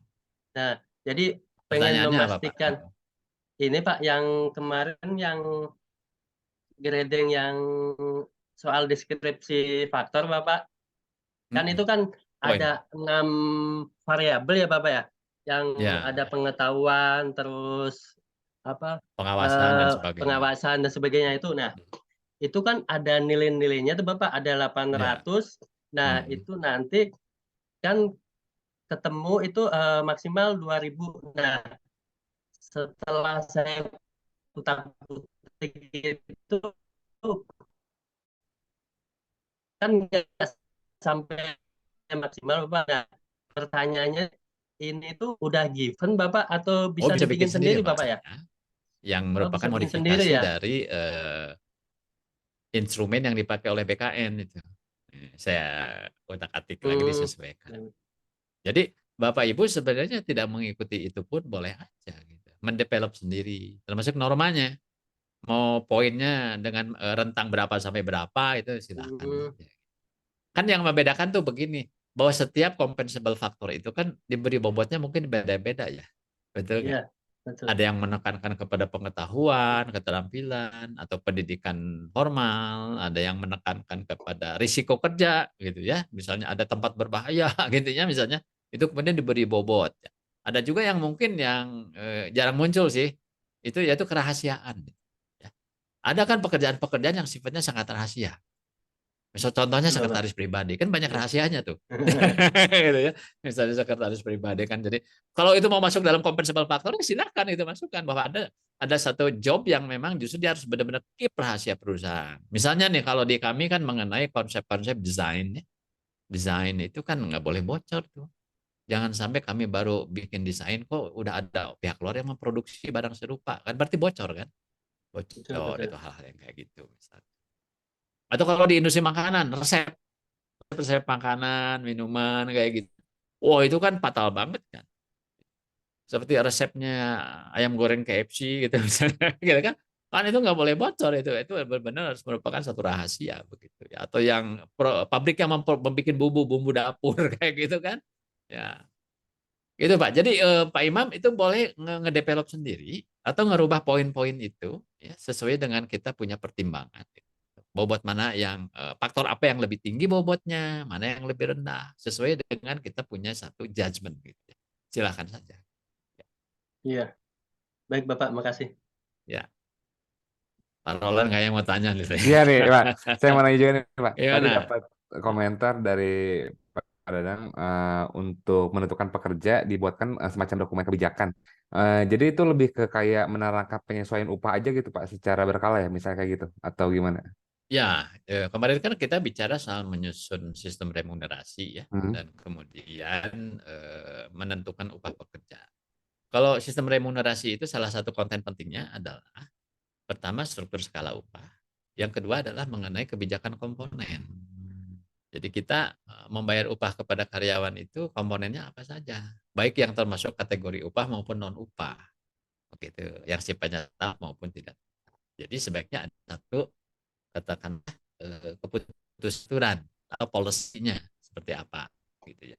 Nah kemudian mengenai penentuan upah, nah penentuan upah itu kan bisa menyangkut karyawan baru yang terwakilnya oleh offering letter kan.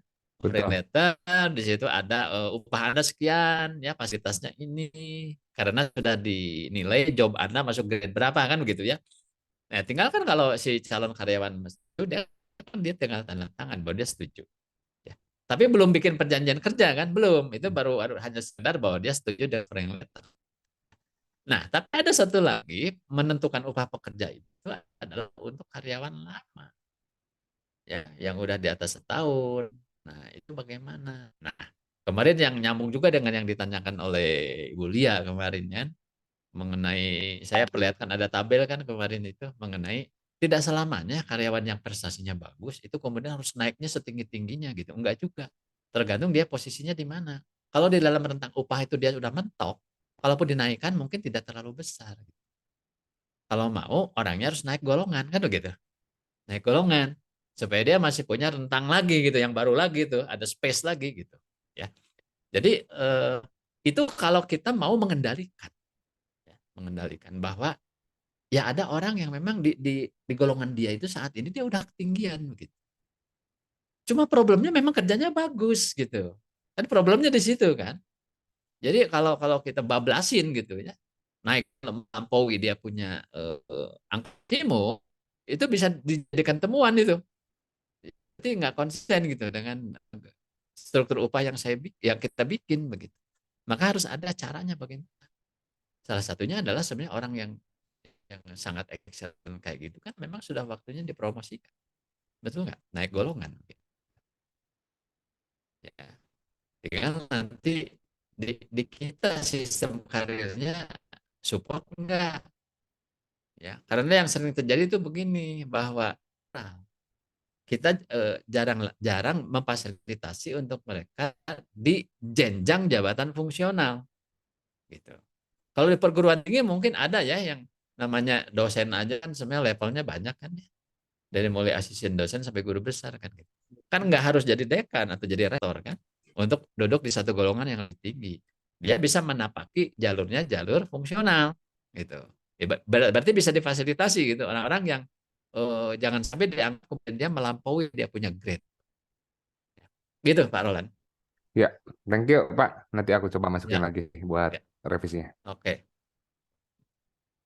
Silakan Bapak Ibu yang lain. Maaf mau tanya, Ya, silakan. untuk yang kemarin tugas kemarin yang tugas saya itu ada dokumen struktur ya dan skala upah ya Pak ya dokumennya. Mhm.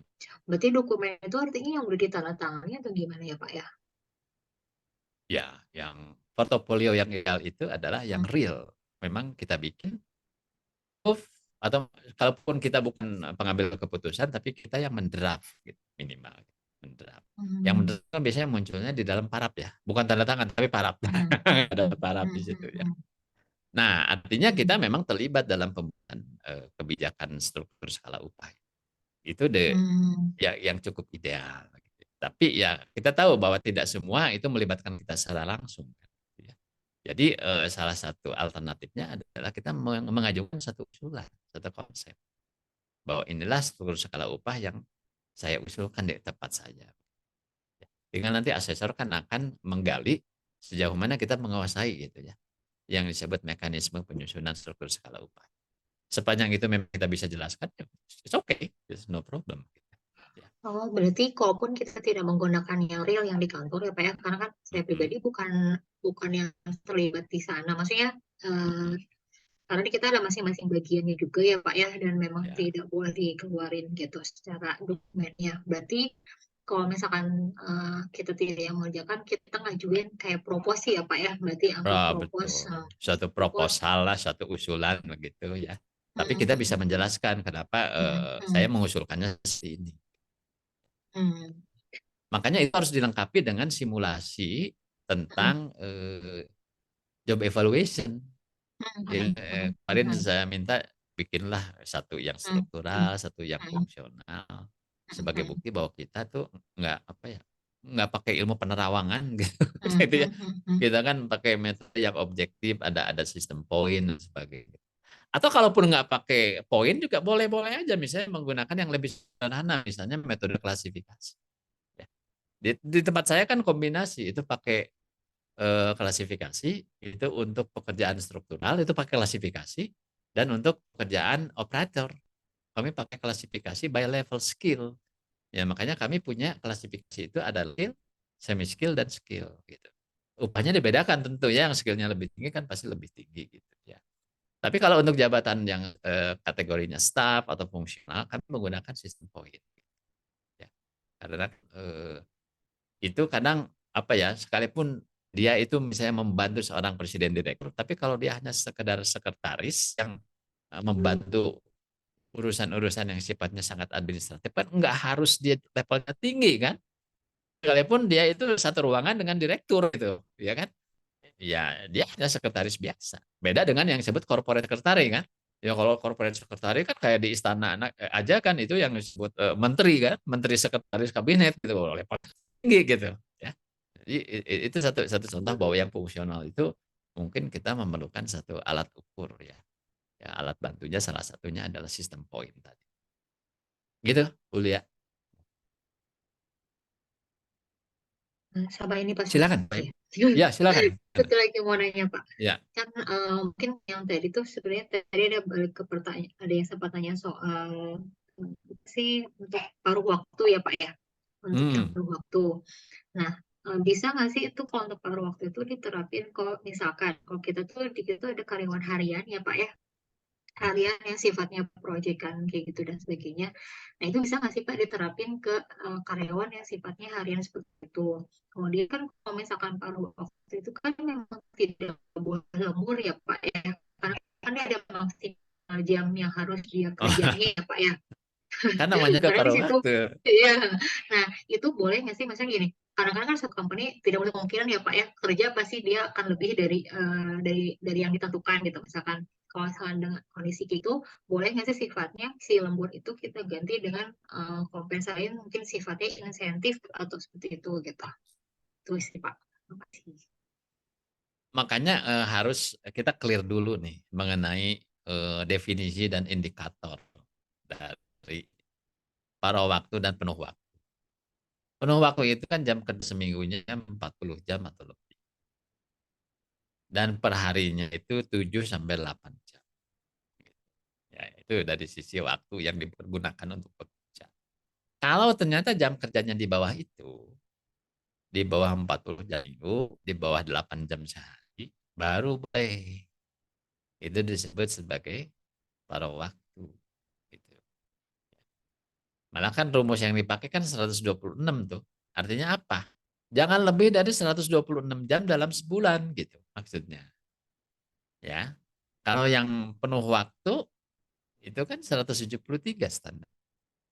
Artinya rata-rata memang sebulan itu mencapai 173 jam kerja. Nah, itu salah satunya. Artinya kalau melebihi 126, hemat saya, itu sudah mendekati kriteria penuh waktu. Gitu. Jangan dijadikan masuk dalam kelompok paruh waktu. Gitu.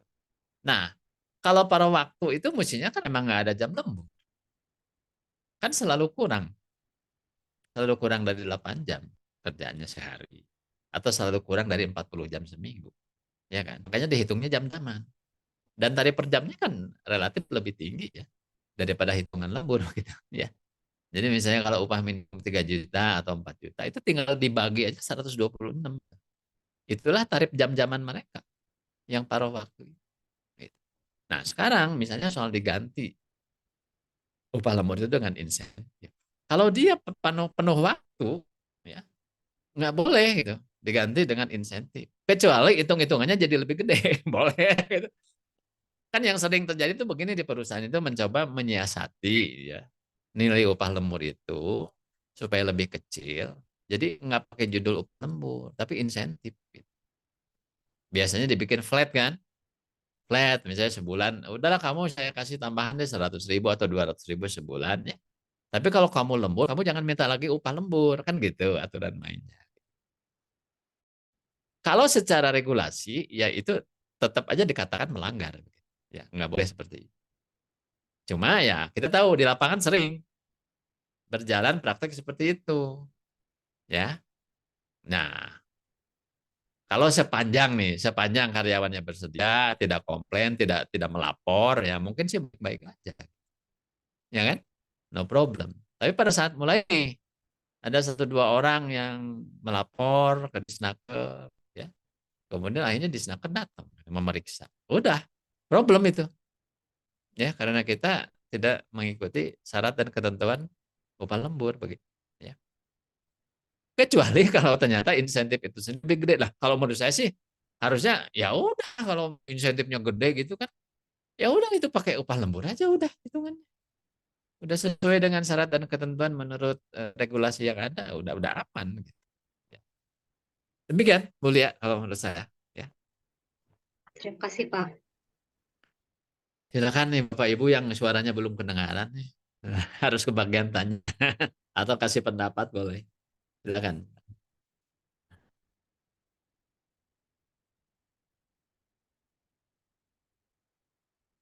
Oh, Syuko ini belum kedengaran suaranya, cuma manggut-manggut dari tadi.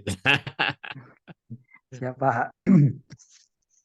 Ya kalau di jasa raja memang kami sudah punya Serikat Pekerja Pak, sudah ada Oke. PKB-nya. Mm-mm. Cuman saya tidak terlibat langsung karena memang di posisi jabatan saya itu kami tidak boleh jadi pengurus. Ya, ya. Nah, jadi memang untuk portofolionya itu eh, apakah hanya PKB atau bagaimana Pak ya? Pakai aja yang ada di sana, yang sekarang berlaku. Yang penting Bapak bisa ceritain. Ini bikinnya kayak gimana. Paling Bapak mesti ngobrol dulu deh sama temen yang terlibat. Oh ya, Ini dulu gimana nah itu rundingannya gitu. di apa direkam dalam suatu portofolio nggak gitu Pak? Ya Nggak kalau usah. kita diskusi Itu kita, aja dokumennya, cuplikannya diperlihatkan aja nanti, oh diposting siap aja. siap. Nah, Paling nanti jadi, Bapak kan ditanya nih sama asesor, ini bagaimana di tempat Anda ini sampai ini jadi itu prosesnya, ceritain aja. Nah, oleh karena itu tadi kan Bapak bilang tidak terlibat langsung, mau nggak mau mesti ngobrol nih sama temen yang terlibat, iya cari tahu ceritanya bagaimana gitu, ini sampai kemudian iya akhirnya bisa sepakat. Ya. ya memang ada staf saya yang memang jadi ketua SP Mm-mm. Provinsi Jalangnya gitu. Ya, ya. Bisa lah ngobrol aja sama yang Iya. bersangkutan. Supaya Berarti nanti tinggal kita tunjukin. punya bahan buat diceritain sama asesor gitu, Pak. Siap, siap. Ya, Iya, iya. Terima kasih, Pak. ya. Berarti tadi itu untuk pengganti yang undangan dan lain-lain itu ada cuman Kalau apa? kalau belum PKB gitu Pak Roland ya. Ya, cuman PP Kalau doang belum gitu. PKB diganti dengan undangan konsultasi dan sosialisasi. Oh, undangan doang, sosialisasi dan Undangan. oh, oh. Berarti draft Kalau PP. kalau kalau belum ada PKB kan nggak akan berunding. Iya. Tapi menurut ketentuan peraturan yang berlaku itu harus ada konsultasi dulu gitu sebelum kita ajukan pengesahannya ke Disnaker. Hmm. Itu. Jadi benar-benar tidak mau sepihak sih, sekalipun ya dalam tanda petik bisa saja itu hanya formalitas aja lah, kumpulin orang nih lu tekan Iya betul. bisa saja. Yang penting secara dokumen ini konsultasi udah belum? Udah, ini buktinya gitu. Hmm. Iya betul Pak. Karena pasti ditanya sama pejabat di Disnaker, ini sudah konsultasi belum? Gitu, mana buktinya? Nah, ini Pak, gitu. Berita acaranya, kita sudah ada konsultasi. Ini daftar hadirnya. Begitu. Iya. Biasanya dicek dulu apa ya, ini revisi kata Tuh. gitu kan ya, langsung lihat ke belakang gitu Iya. untuk struktur skala upahnya. Ya Oke kalau berarti saya sih, kalau PP sih kebanyakan tetaplah perusahaan lebih dominan. iya. Nah, ya karyawan sih sebenarnya, iyalah Pak, sok tekan aja. Yang penting nanti pada saat mengajukan pengesahan kan lancar gitu. Cuma sekarang di New Bima apa ya, hampir keseluruhan ya, Gimana? diarahinnya ke New Bima ya. Oh, yang online itu? Iya. Ya, tapi itu sih masih overlap kalau menurut saya sih. Kalau di kami sendiri di Bandung masih banyak yang masih ke Snaker aja manual begitu. Ya. Saya terakhir ke Disnaker Turangga itu sama aja Pak, diarahinnya ke New Bima. Oh ya, ya tinggal ikutin aja lah. Ah, ah. Cuma suka keselnya itu kita dilayani sama mesin kan masalahnya. Iya. Kadang tidak bisa sambil berkonsultasi negosiasi gitu ya. Karena kita dilayani oleh satu sistem, satu software kan begitu ya. Iya. Oke, oke. Berarti PP sama yang tadi ya Pak untuk undangan Iya. konsultasinya. Terima kasih Pak. Pak Dadang, izin Nah, bertanya. Bu Erna, ditunggu-tunggu. Itu aja. Pak, itu berlaku untuk apa? Maksudnya perusahaan kecil yang karyawannya sedikit juga, Pak. 10 orang atau lebih. Oh, kalau di bawah 10 orang? Nggak wajib. Nggak wajib ya. Oke. Ribet amat sih karyawan sedikit kalau bikin PP. Ya, makanya kan. Berarti minimumnya 10 ya, Pak ya? 10 ke atas wajib. 10 kan. Oke. Prakteknya sih sebenarnya yang 20, 30 juga kadang belum punya kok. Iya sih. Kalau lihat di lapangan sih, ya. Malah nggak diperhatikan sama Disnaker. Ya, masuk ke suatu perumahan ya kan banyak konveksi kecil gitu ya. Atau bisnis apalah gitu, startup gitu yang karyawan juga paling berapa? Mungkin 10-20 orang. Kadang-kadang itu luput dari perhatian. Kalau yang udah gede-gede gitu kan ya itu ya pasti dikunjungi gitu ya. Iya sih. Ibaratnya mereka kan mancing di kolam mancing di akuarium kan begitu. Ya. Paling saya punya apa namanya punya pengalaman ini aja sih kebetulan serikat pekerja waktu di kantor lama paling dari situ sih Mm-mm. yang ngambil. Bisa. Oke, Yang penting makasih gini Pak. Bapak Ibu ya, itu aja sih kriteria unjuk kerjanya aja. Kita pastiin bahwa kita bisa ceritakan atau kita bisa buktikan bahwa kriteria unjuk kerja yang diminta di dalam SKKN itu kita bisa penuhi. Ya. Dan beberapa portofolio itu yang sebagaimana saya pernah sampaikan bisa overlap dengan beberapa unit kompetensi, gitu ya, bisa overlap. Kadang satu portofolio bisa dipakai untuk beberapa unit kompetensi karena itu memang nyambung gitu ya, atau sangat berkaitan. Gitu, benar ya. Iya Pak, baik Pak, terima kasih Pak. Ya, silakan.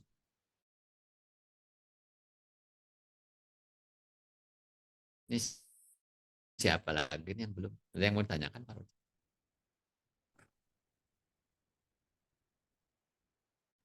Ya Pak, izin Pak. Ya. Kita ingin terkait dengan grading system tadi yang saya sampaikan ke Bapak gitu ya. Ya. Ingin ada pemodelan aja sih, Pak, sebenarnya supaya implementasinya lebih mudah karena memang kalau ada semacam study terkait dengan pemodelan grading system, apakah itu job grading maupun job person ini mungkin akan lebih mudah dalam proses pembuatan. Itu aja Pak, terima kasih. Ya. Kalau prosesnya secara lebih detail juga saya pikir juga tidak akan terlalu dituntut ya kalau dalam keperluan ini. Tapi kalau Bapak memang memerlukan satu referensi untuk satu implementasi di tingkat perusahaan, kelihatannya memang harus ada apa ya, satu pembahasan tersendiri gitu. Karena akan berbicara tentang how to secara detail. Jadi kan sekarang ini kalau dalam uji kompetensi kan lebih banyak tampilkan dulu portofolio, kemudian akan ditanya, dan biasanya ditanya pun tidak terlalu detail juga. Karena gini, ini kan ada 15 unit kompetensi ya. Sedangkan untuk uji kompetensi itu kalau yang saya alami juga nggak akan lebih dari 3 jam. Gitu. Rata sih 2 jam.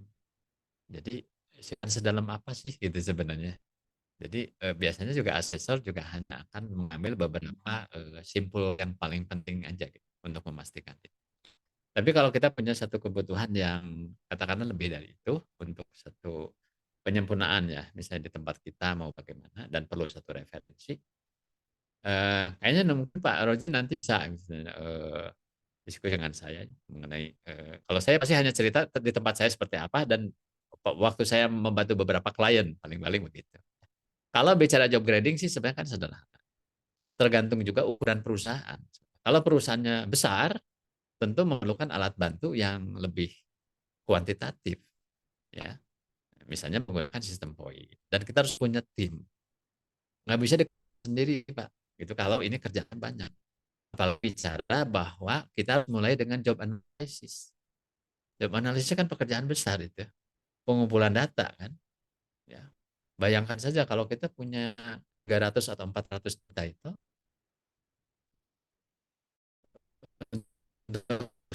satu job title mungkin ya kita masih ngumpulin orang, harus wawancara, itu pekerjaannya cukup besar.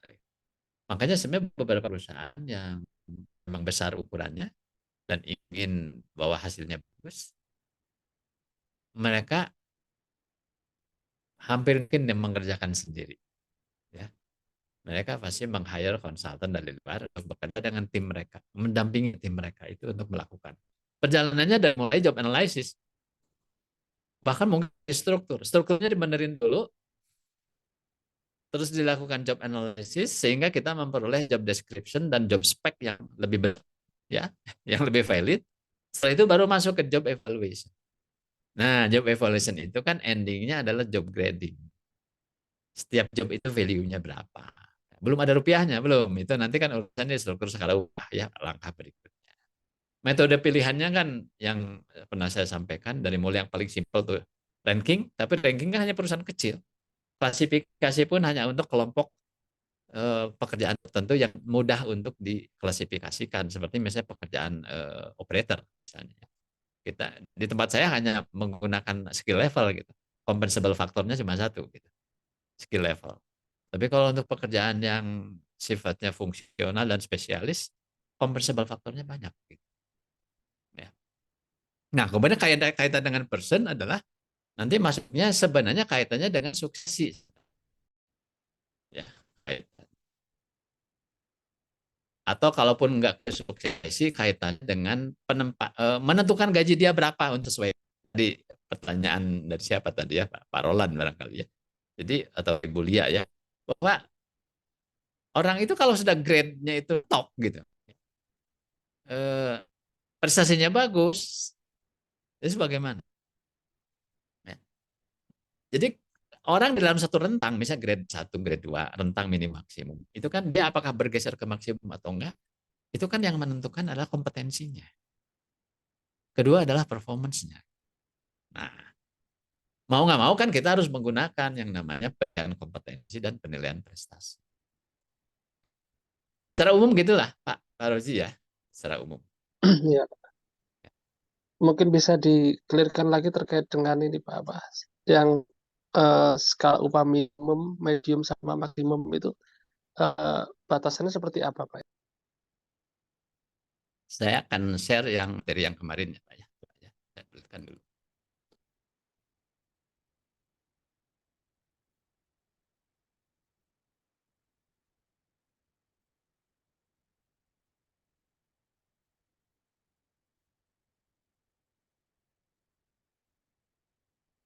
Itu ada dalam materi kemarin tentang menentukan upah pekerja. Saya lihat.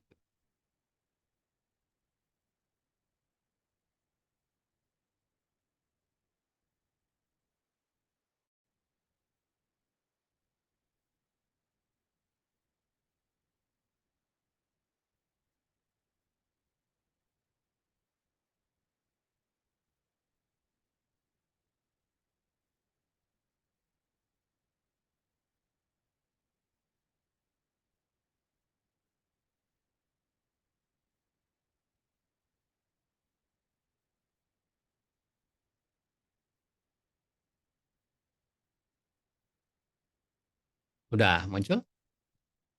Pak? Nah, ya, yang tadi saya maksud tuh ini nih yang kemarin saya lihat.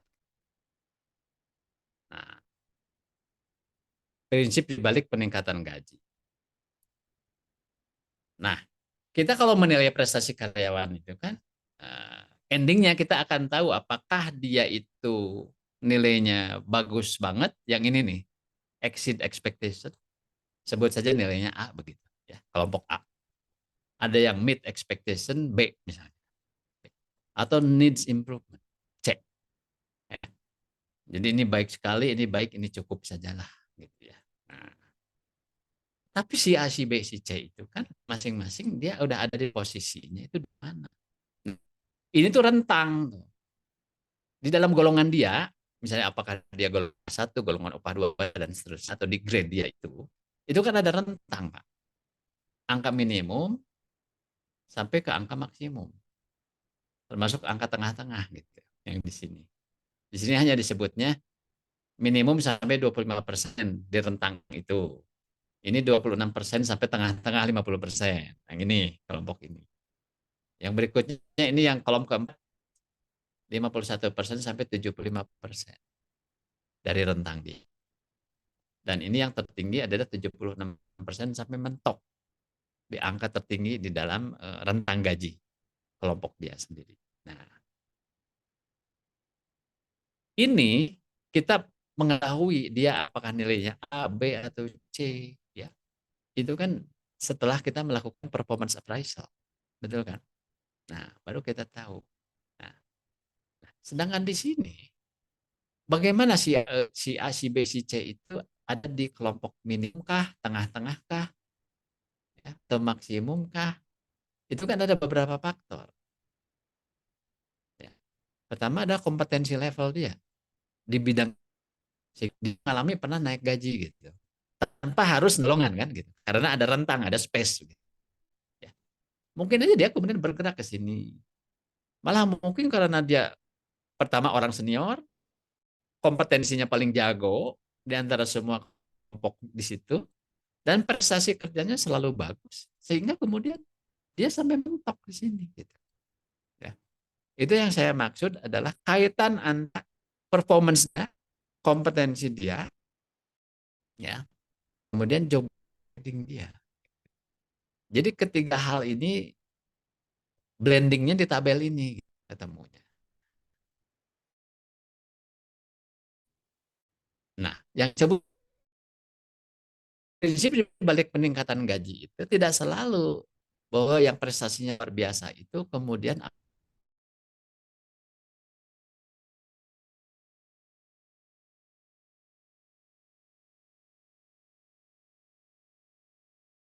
mid di bawah ya, minimum sampai 25%. Kalau dia prestasinya bagus banget mungkin naiknya 4 sampai 6%.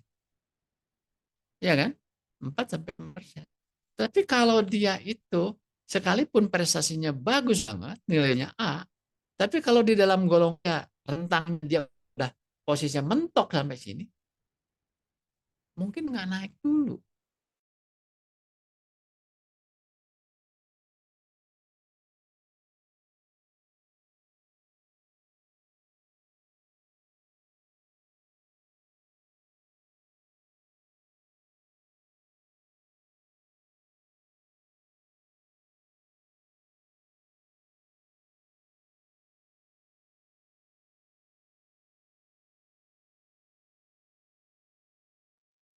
Koneksinya jelek ya Pak. Iya, ini apa di saya aja ya, Pak ya? Kayaknya di Pak Dadang ya. Oh iya, baik-baik. Dikira saya yang di dusun, Pak. Jaringan jelek ternyata. Saya juga kaget ya. Sebentar, Iya. saya konfirmasi dulu ke Bapak.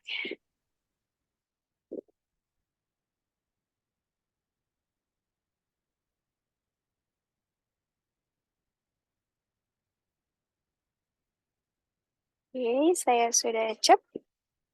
Wah, lagi seru-serunya ya Bapak Ibu ya. Oke, saya sudah chat Pak Dadangnya. Mungkin sedang ini ya, berusaha join lagi. Oke. Oke, kalau gitu Bapak Ibu saya sekaligus mau mengingatkan ya untuk yang belum mengumpulkan kembali nih Bapak Ibu ya. Saya juga sudah bantu japri ke Bapak Ibu semuanya tentang ini, form verifikasi tempat uji kompetensi sewaktu. Untuk yang belum mengumpulkan kembali ke saya, boleh Bapak Ibu ya besok paling lambat dikumpulkan ke saya, karena ini saya perlu serahkan ke pihak LSP. Ini yang sudah mengumpulkan ya, yang sudah saya terima ini, terima kasih kepada Pak Imam, Bu Lia, Pak Roland, Pak Raden Pria, dan juga Pak Raden Soko. Ini sudah saya terima formnya. Untuk yang belum tadi saya sebutkan, mohon untuk bisa dikumpulkan besok ya. Baik, sebenarnya sudah ada Pak Dadang ya? Ya Pak, sudah bisa bergabung ya Pak? Tadi hilang Tadi nih terputus sinyalnya. gangguan Silakan Pak. koneksi. Ya, jadi tadi kita bicara tentang yang dipertanyakan tadi ya. Jadi kita slide-nya di ini. Ya. Nah ini.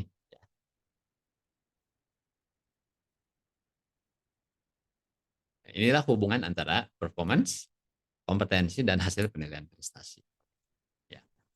Jadi harus dipisahkan antara kita lagi menilai jabatannya atau menilai orangnya. Gitu. Ya. Jadi kalau menilai jabatannya, itu adalah bidangnya bidang job evaluation. Sedangkan kalau menilai orangnya, itu ada dua hal yang kita nilai dari seseorang. Pertama, kompetensinya. Maka kita harus punya satu alat ukur kompetensi. Paling tidak alat ukur tentang skill misalnya, atau potensi yang bersangkutan. Ya. Yang kedua adalah performance appraisal. Ya. Kita menggunakan metode apa? Apakah dengan menggunakan pencapaian KPI misalnya, ya, atau mungkin standar-standar lain.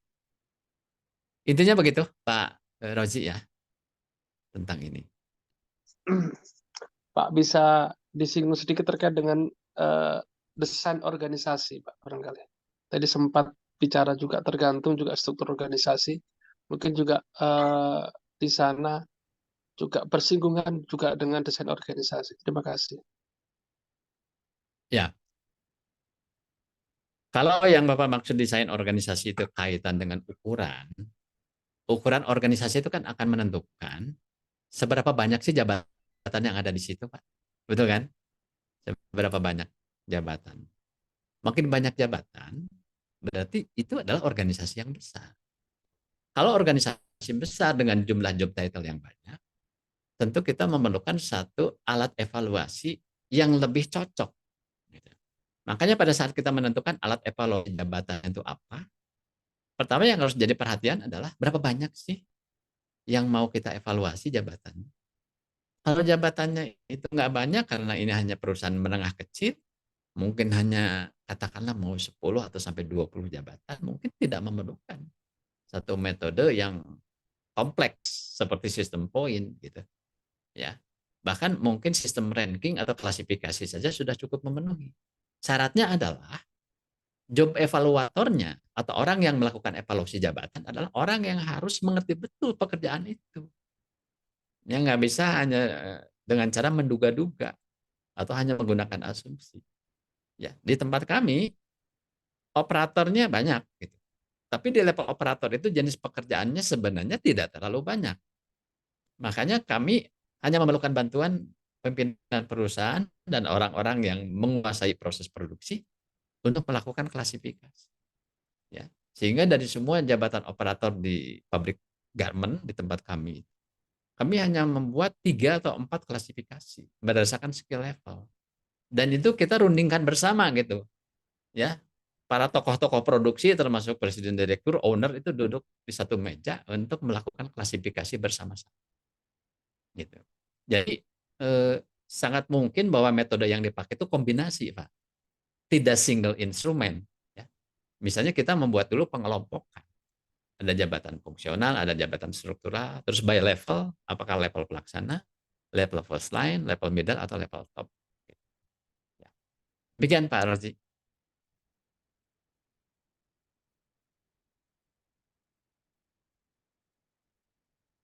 Ya Pak, Pak makasih Rozi Pak. masih ada? Ya. Iya Pak, terima kasih Pak. Ya. Baik Bapak Ibu, mungkin ada yang lain yang mau bertanya, silakan.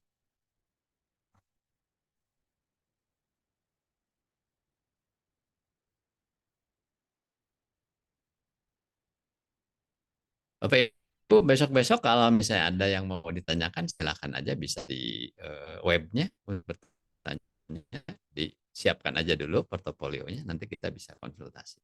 Atau mau japri ke saya juga boleh. Mbak Mima, saya demikian untuk sesi hari ini. Saya serahkan ke Mbak Mima. Baik, terima kasih banyak Pak Dadang sudah menyampaikan materi hari ini tentang peraturan perusahaan dan perjanjian kerja bersama. Gimana malam Bapak Ibu malam hari ini materinya? Seru ya Bapak Ibu ya? Karena diskusinya jalan banget malam hari ini, seru banget saya juga ya sambil merhatikan juga. Baik, kalau begitu Pak Dadang, sebelum beristirahat, kita boleh untuk dokumentasi dulu malam hari ini ya Pak ya? Ya, silakan. Baik. Mari Bapak Ibu kita foto bersama dulu, nanti setelah foto dan absen Bapak Ibu kita akanin dulu ya, ada pengumuman dulu untuk Bapak Ibu. Baik, Bu Lia, Pak Rozi, apakah bisa untuk on cam? Ya, baik. Kalau gitu Bapak Ibu semuanya kita lihat ke kamera ya. Semuanya tersenyum, tanda senang sudah ikut kelas Pak Dadang malam hari ini. 1, 2, 3. Oke, sudah Bapak Ibu. Terima kasih banyak Pak Dadang. Sampai bertemu lagi lusa ya Pak ya. Sama-sama. Terima kasih Pak Dadang. Oke. Selamat Selamat Dadang. beristirahat. Terima kasih Pak Dadang. Sampai Terima kasih ketemu Pak, lagi. sehat-sehat Terima Pak. kasih Pak. Yuk. Terima kasih Pak. Pak Baik, Dadang. Sama-sama Pak. Selamat istirahat. selamat istirahat Bapak. Baik, ya Bapak Ibu saya lanjutkan ya Bapak Ibu ya. Kita akan mulai menghadapi asesmen ya Bapak Ibu ya, itu di tanggal 8 untuk asesmennya. Dan kita yang tidak kalah pentingnya itu adalah agenda mengenai pra-asesmen atau registrasi. Karena pada kegiatan pra-asesmen itu nanti Bapak Ibu akan mengisi data diri dan juga dokumen-dokumen yang saya minta Bapak Ibu untuk bisa dikolek dari sekarang. Juga nanti akan ada penguploadan tentang portofolionya Bapak Ibu ya. Jadi bisa disiapkan Bapak Ibu mulai dari sekarang untuk portofolionya dibuat selengkap mungkin supaya nanti saat proses upload registrasi itu lancar ya Bapak Ibu ya, dan juga tidak akan memakan waktu yang lama. Baik, kemudian Bapak Ibu saya juga mohon izin ya untuk mengingatkan kembali tadi form verifikasi AJJ. Terima kasih tadi sudah ada yang baru mengumpulkan lagi. Ini ada Pak Taufik, sudah masuk Pak Taufik, terima kasih banyak. Jadi yang sudah ada ini ada Pak Imam, Bu Lia, Pak Roland, Pak Pria, Pak Soko, dan juga Pak Taufik ya. Untuk yang belum disebutkan Saya namanya, bisa dikirimkan ulang tadi. boleh Bapak nanti saya kirimkan ya setelah kelas ini ya. Oke. Baik Bapak Ibu semuanya, kemudian juga saya mau menyampaikan yang tidak kalah penting Bapak Ibu, bahwa saya sudah mengajukan untuk asesmen nanti atas nama Bapak Ibu semuanya ya. Kemudian di sini apabila nanti Bapak Ibu ada kondisi Bapak Ibu yang mengharuskan untuk mundur asesmennya atau tidak jadi asesmen di waktu yang telah ditentukan tersebut, Bapak Ibu maksimal untuk bisa menginformasikan ke saya itu di H-5 sebelum ujian Bapak Ibu ya. Gitu, karena nanti jika melebihi dari tanggal tersebut Bapak Ibu nanti akan ada dikenakan biaya gitu ya, dipotong oleh LSP-nya sebesar 50% meskipun Bapak Ibu tidak ujian. Jadi mohon apabila ada kondisi yang mengharuskan Bapak Ibu untuk tidak jadi asesmen, bisa konfirmasikan ke saya H-5 ya. Itu berarti di hari Jumat ya, di tanggal 3 itu maksimal Bapak Ibu bisa konfirmasi ke saya kalau misalkan tidak jadi asesmennya. Tapi saya berharap di sini semoga Bapak Ibu semuanya Itu siap untuk asesmen. tanggal itu tanggal 8 saja kan, satu hari aja. Untuk asesmennya iya Pak. Oh gitu. Tapi tidak kalah penting nanti kita ada pra-asesmen dulu Pak, ada registrasi dulu di tanggal 4 ya, di hari Sabtu pagi. Sabtu pagi. Ya. Iya. Mohon dokumennya bisa dipersiapkan. Seperti itu Bapak Ibu ya. Berapa untuk asesmennya? Untuk asesmennya, pra-asesmennya tanggal 4 Februari, hari Sabtu, weekend. Berapa jam? Untuk estimasinya itu biasanya agak lama sih ya Pak ya. Kalau misalkan dari pengalaman kemarin itu bisa 4-5 jam gitu. Karena ya lumayan banyak juga dan teknis Bapak Ibu ya, tapi nanti akan dipandu oleh pihak LSP-nya. Namun apabila Bapak Ibu bisa meminimalisir dengan cara udah collect nih dokumen-dokumennya udah siap untuk diupload, insya Allah nanti lancar Bapak Ibu ya. Kesannya paling masalah teknis aja. Iya. Kalau untuk asesmennya sendiri? Untuk asesmennya justru lebih ini ya Pak ya, kalau dari pengalaman kemarin sih kita lebih cepat dibanding pra-asesmennya sebenarnya. Oh. Gitu. Jadi memang yang perlu Bapak Ibu prepare banget itu di kegiatan asesmennya. Jadi saya sering bawain Bapak Ibu mohon untuk dokumennya bisa nih untuk dilengkapi Bapak Ibu ya. Seperti itu supaya nanti prosesnya bisa cepat untuk registrasinya. Gitu. Tapi iya kalau misalnya si portofolionya diminta dicekin lagi sama Patri sama Padang pasti boleh Mbak ya? Dicekin ya, boleh Pak kalau misalkan mau konsultasi lagi, tapi memang kita boleh nggak apa-apa. Tadi Pak Dadang juga feel free kan ya Pak, boleh katanya kalau mau dicek lagi, chat aja ke Bapak atau di grup juga nggak apa-apa katanya. Siap. Baik, saya kirimkan. Saya masih di Bandung sampai tanggal 4. Ya. Jadi dokumen saya itu ada di kantor. Saya makanya masih bingung. Oh, baik. Mungkin bisa minta tolong Pak, mungkin ke stafnya bisa di-scan gitu dokumen-dokumennya atau seperti apa? Iya. Nanti coba saya minta. Ya, Bapak. Baik. Ya, makasih. Sama Bapak Ibu, pokoknya nanti kalau ada apa-apa, kita komunikasikan saja Bapak Ibu ya, supaya kita bisa cari jalan keluarnya bareng-bareng gitu. Karena di sini saya juga akan nemenin Bapak Ibu gitu ya, sampai nanti kegiatan asesmen. Semoga semuanya lancar Bapak Ibu ya. Yang penting Bapak Ibu dipersiapkan aja dokumen dan terutama portofolionya. Baik, Bapak Ibu saya sudah kirimkan untuk presensi dan feedback formnya. Silahkan bisa diisi Bapak Ibu ya.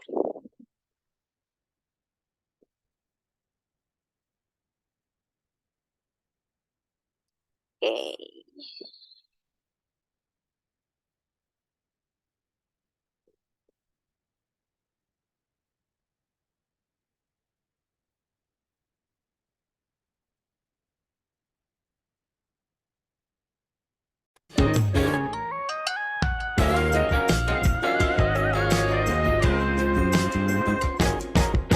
Such a beautiful day.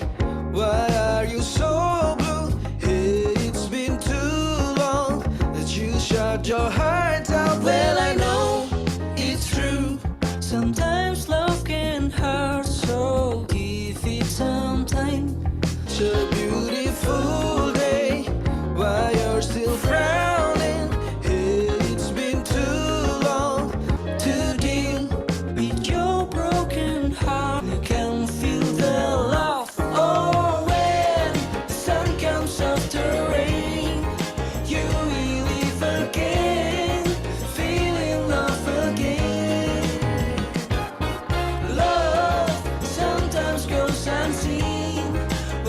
see on the screen, and always what it seems.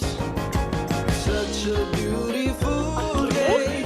Let's Terima kasih kepada Asyam sudah masuk absennya, para Adendria, Bu Erna, Pak Rozi, Pak Roland, Pak Imam, dan juga para Densuko sudah masuk absennya. Pak ada Bu Lia juga sudah masuk absennya. Terima kasih banyak. Bapak Ibu, kita ketemu lagi untuk pertemuan terakhir Bapak Ibu ya.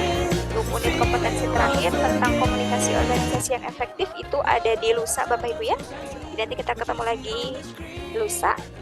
Dan Bapak Ibu tetap jaga kesehatannya. Silahkan untuk dicek lagi dokumen-dokumen yang diperlukan.